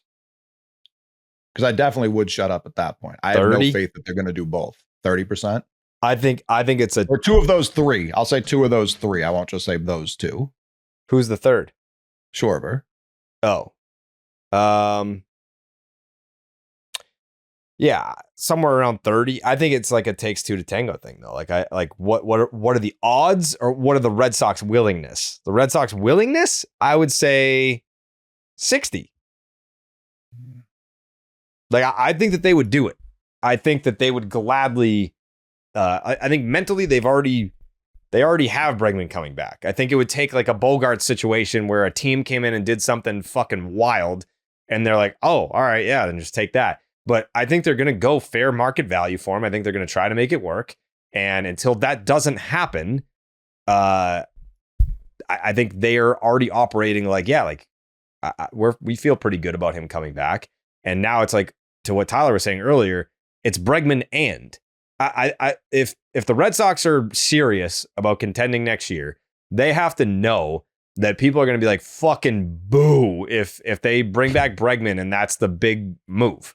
Can't do that. No, they know they can't do that. No. So like, I think it's interesting because let's say they didn't sign Bregman coming into 2025 and the Devers issue for whatever reason, like obviously it's not like it didn't play out the same, but let's just say like they were out on Devers, like he was being pouty for whatever reason. And they traded Devers this winter. And then they signed Bregman, and it was year 1. It's like, all right, like that's like we'd be pumped about it, but is that enough? I think the answer would be no. It's like now you don't have Devers. You need a middle of the order bat. Like Bregman's more of like a top 3 guy for sure, but is he the big bopper? No. Like you lost Devers. Like you're not replacing Devers with Bregman. Positionally, yes, but like position in the lineup wise, no. So it would be exciting to add Bregman to the fold, but still down Devers, I think the expectation would still be who's the 3-4 guy, because it's not him. That's why he's still relevant too. Like you're still trying to replicate the 30-100.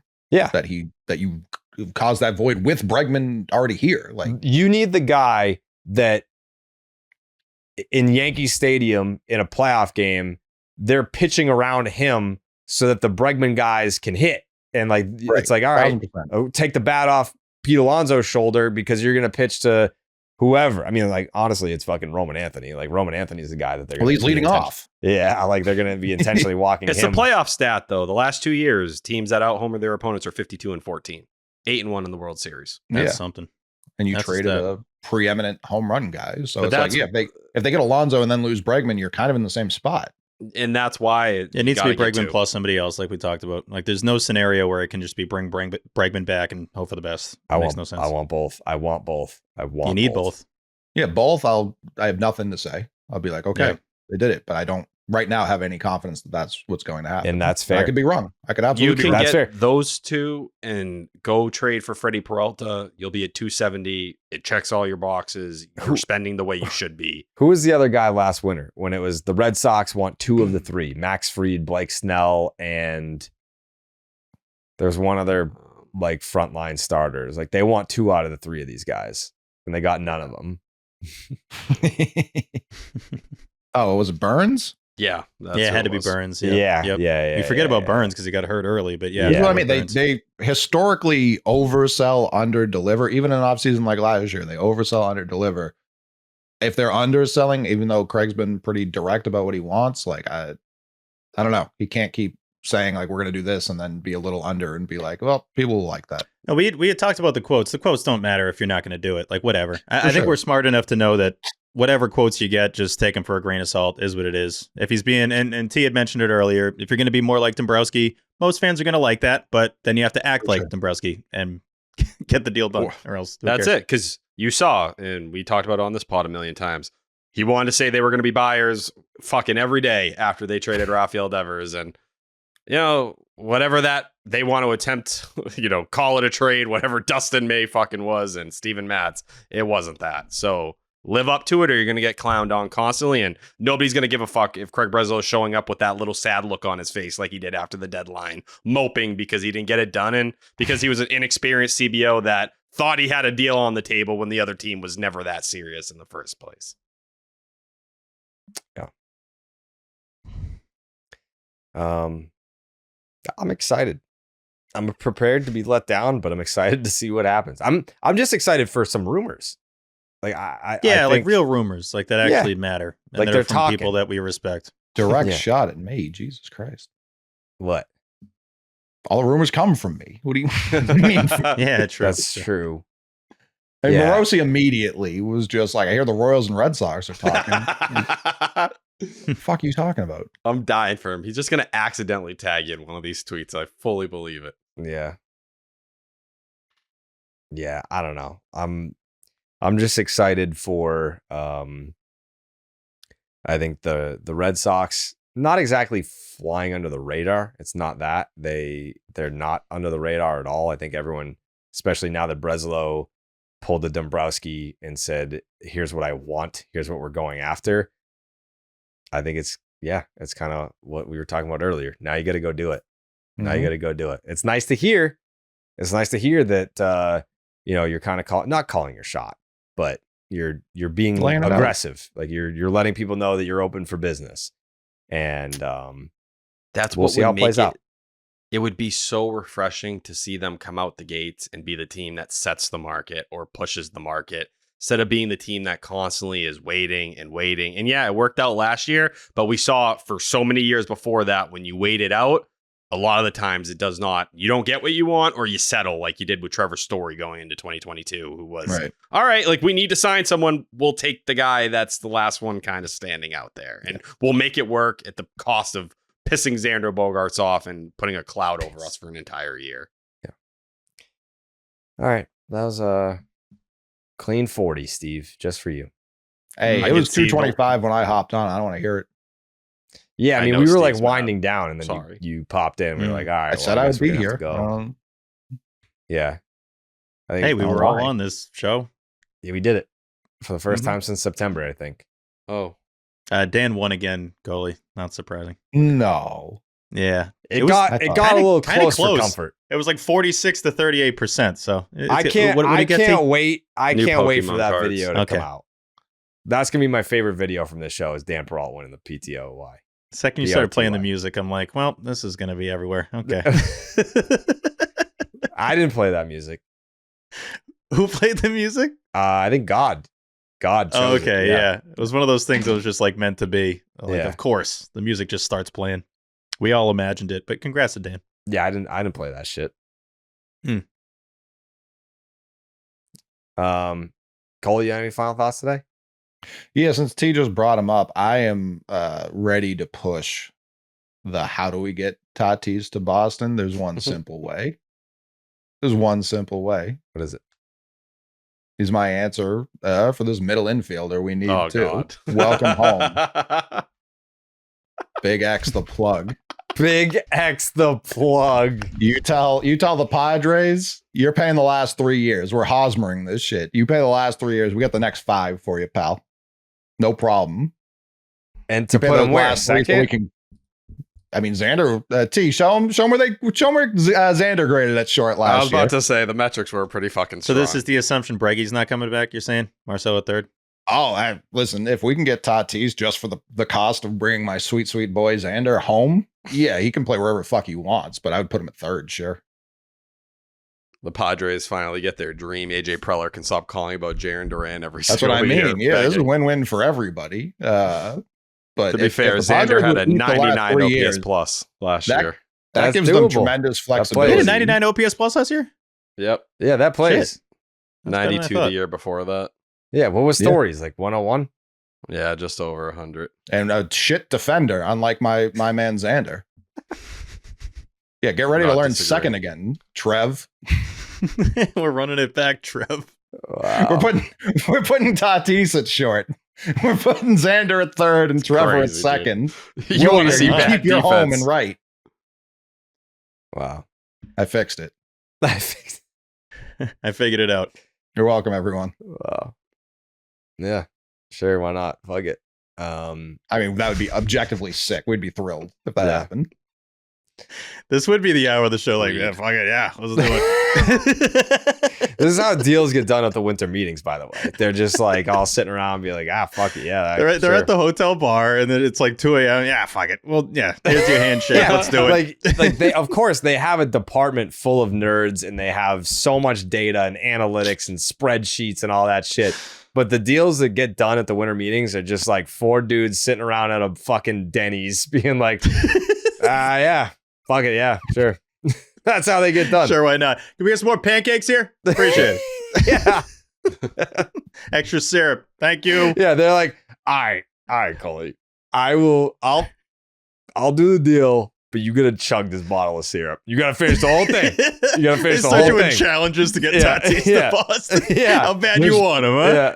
Yeah. Absolutely no one more built for these meetings than me. Yeah. Absolutely. No. I'm telling you, like in the history of baseball, the number of trades that got completed by a similar scenario unfolding is not zero. No, tell you right now, 100% not zero. Yeah, like in the fucking 70s, the winter meetings. If you blow this line of coke off that stripper's ass right now, we'll give you fucking two prospects instead of one. Get Reggie Jackson. Yeah. Dombrowski had no baseball ties at all. He flew himself to the winter meetings and just started walking up to people in baseball being like, this is what I would do. And they were like, that's fucking sick. And he got hired and he hasn't left the game since. Yeah. That's how he got in. Yeah. Coley, what are you doing with your life? I know. Listen, I'm trying to get a plane ticket to Disney. I mean, the chance of us going to the winter meetings is not zero from what I understand. Yeah, get me in the mix. Yeah. Mm-hmm. I always think of Chris Cotillo and Jeff Passan when Cotillo was like 15 doing MLB Daily Dish. And I was like, that is it. I was like, this is the peak of life right here. Yeah. Got to do that. I do love the lobby when everyone's just, you look to your left, oh, there's Passan. And then you're right. It's, oh, Heyman's had a couple. Like, it's great just to kind of look around, see what's going on. Oh, and the Sasquatch is there's here Bob Nightingale with the fucking cowboy hat on again. There he goes. Yeah. Is that Manfred? The hell's he doing up? Yeah. It's Who fun. was it? Heyman after the arson judge tweet, and they were just taking pictures of him standing in the lobby. He was just like awkwardly looking around the room. Like clearly Everyone shit the panicking. bed Yeah, so we were there badly. in San Diego. Yeah, it's just like, dude, what are you doing? Crazy. Steven, final thoughts? Yeah, one final thought, and I had mentioned it hours ago at this point, but the Section 10 vintage stuff is awesome, and you should get it at section10merch.com. Again, I got the vintage crew neck on here. Bada bing, bada boom. Boom. Realest crew neck in the room. Yeah. And definitely check it out. Also for the off season, and I know we've said this in the past, but just take a bunch of Section 10 merch picks at like random spots, like places no one has before. I remember we would ask for specific locations. I think my Ask favorite for ones right now. where, well, I was just gonna mention stuff we've already done, where it's like that Jaws ride, the Ask last for one remaining right now, I Blockbuster. said. I will give me a second. I don't think anyone's ever taken a Section 10 shirt pick next to a Denny's. No one has taken a Section 10 shirt pick outside of Denny's. So I am asking for that. It can be a hoodie, crew neck, whatever. So yeah, Denny's is the request this week. Okay. And that's all I got. T? Just a quick Arizona Fall League check-in. I believe Luis Perrault has made his last I was gonna do this. start I'm glad down he there.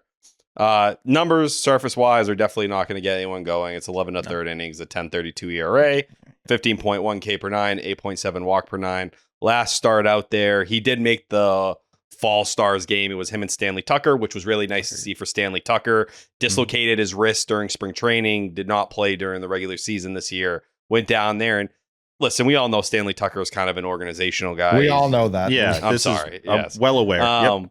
But, you know, kind of Stanley guy who's a Tucker, grinder, going to post a good batting average in OBP Stan with the no man. power. News. You're not talking 10 if you're not talking Tuck. I've I'm always sorry. said Yeah. You guys Stanley love Tucker Stanley definitely has Tucker. a show on Fox News. I can guarantee you that. Yeah. I can't wait till he has like a legitimately big at bat next year. T's gonna be like, "See, I told you." My guy. But Perales, I will just say one of the weirdest starts I've ever seen. I watched the entire inning and like wagging his arm. Like I started to get worried there was an injury or something, but nothing came out after that. People asked Breslow for some reason if they thought Perales was going to be moved to the bullpen because of what happened in the AFL. Breslow essentially laughed it off. It's just he's building up, coming back from Tommy John. The command's still coming along, so we'll see where that is when we get there. And I've also been very into flea markets and shit recently, so yeah, that's the type of vibe I'm on. All right. Hell yeah. Stanley Tucker, 690 OPS in the Arizona Fall League. Yeah, King Tuck. Good batting average in OBP. Yeah, 374 OBP. We got King Tuck at home. Yeah, I love King Tuck. What was my final thought? I had a final. There's going to be a Section 10 night somewhere in early December. Obviously, it can't be a baseball game. Well, I can't say obviously, like because the Arizona Fall League's happening, but Of course. it's not at a baseball game. It's at a sporting event, and we can't quite announce it just yet. But let's just say there is someone amongst us who is very excited for this. I'm obviously excited too, but there's someone that's the most excited for this. Like someone is very, very excited about this. We're all excited. He's very excited. Yeah. Different levels. There's levels to this shit, as they say. Yeah. Jake's takes. Let's rip some lines off some strippers and get some deals done, fellas. Hey. Fuck yeah, Jake. Orlando strippers. Here we go. Yes. Mikey, you have a final thought tonight as well. Mikey's minute. Mikey. Yeah, it's very very somber. I just want to take a moment to remember a good friend of mine, Meg Hesketh. She lost her battle to breast cancer this week. She was only 30 years old. It's just absolutely devastating. Battled for 3.5 years. She was just the kindest, most outgoing person you'll ever meet. Jake and Jeremy and Steve were able to meet her at her St. Patty's Day party at her place in Southie this past year. She was a huge Red Sox fan, massive Red Sox fan.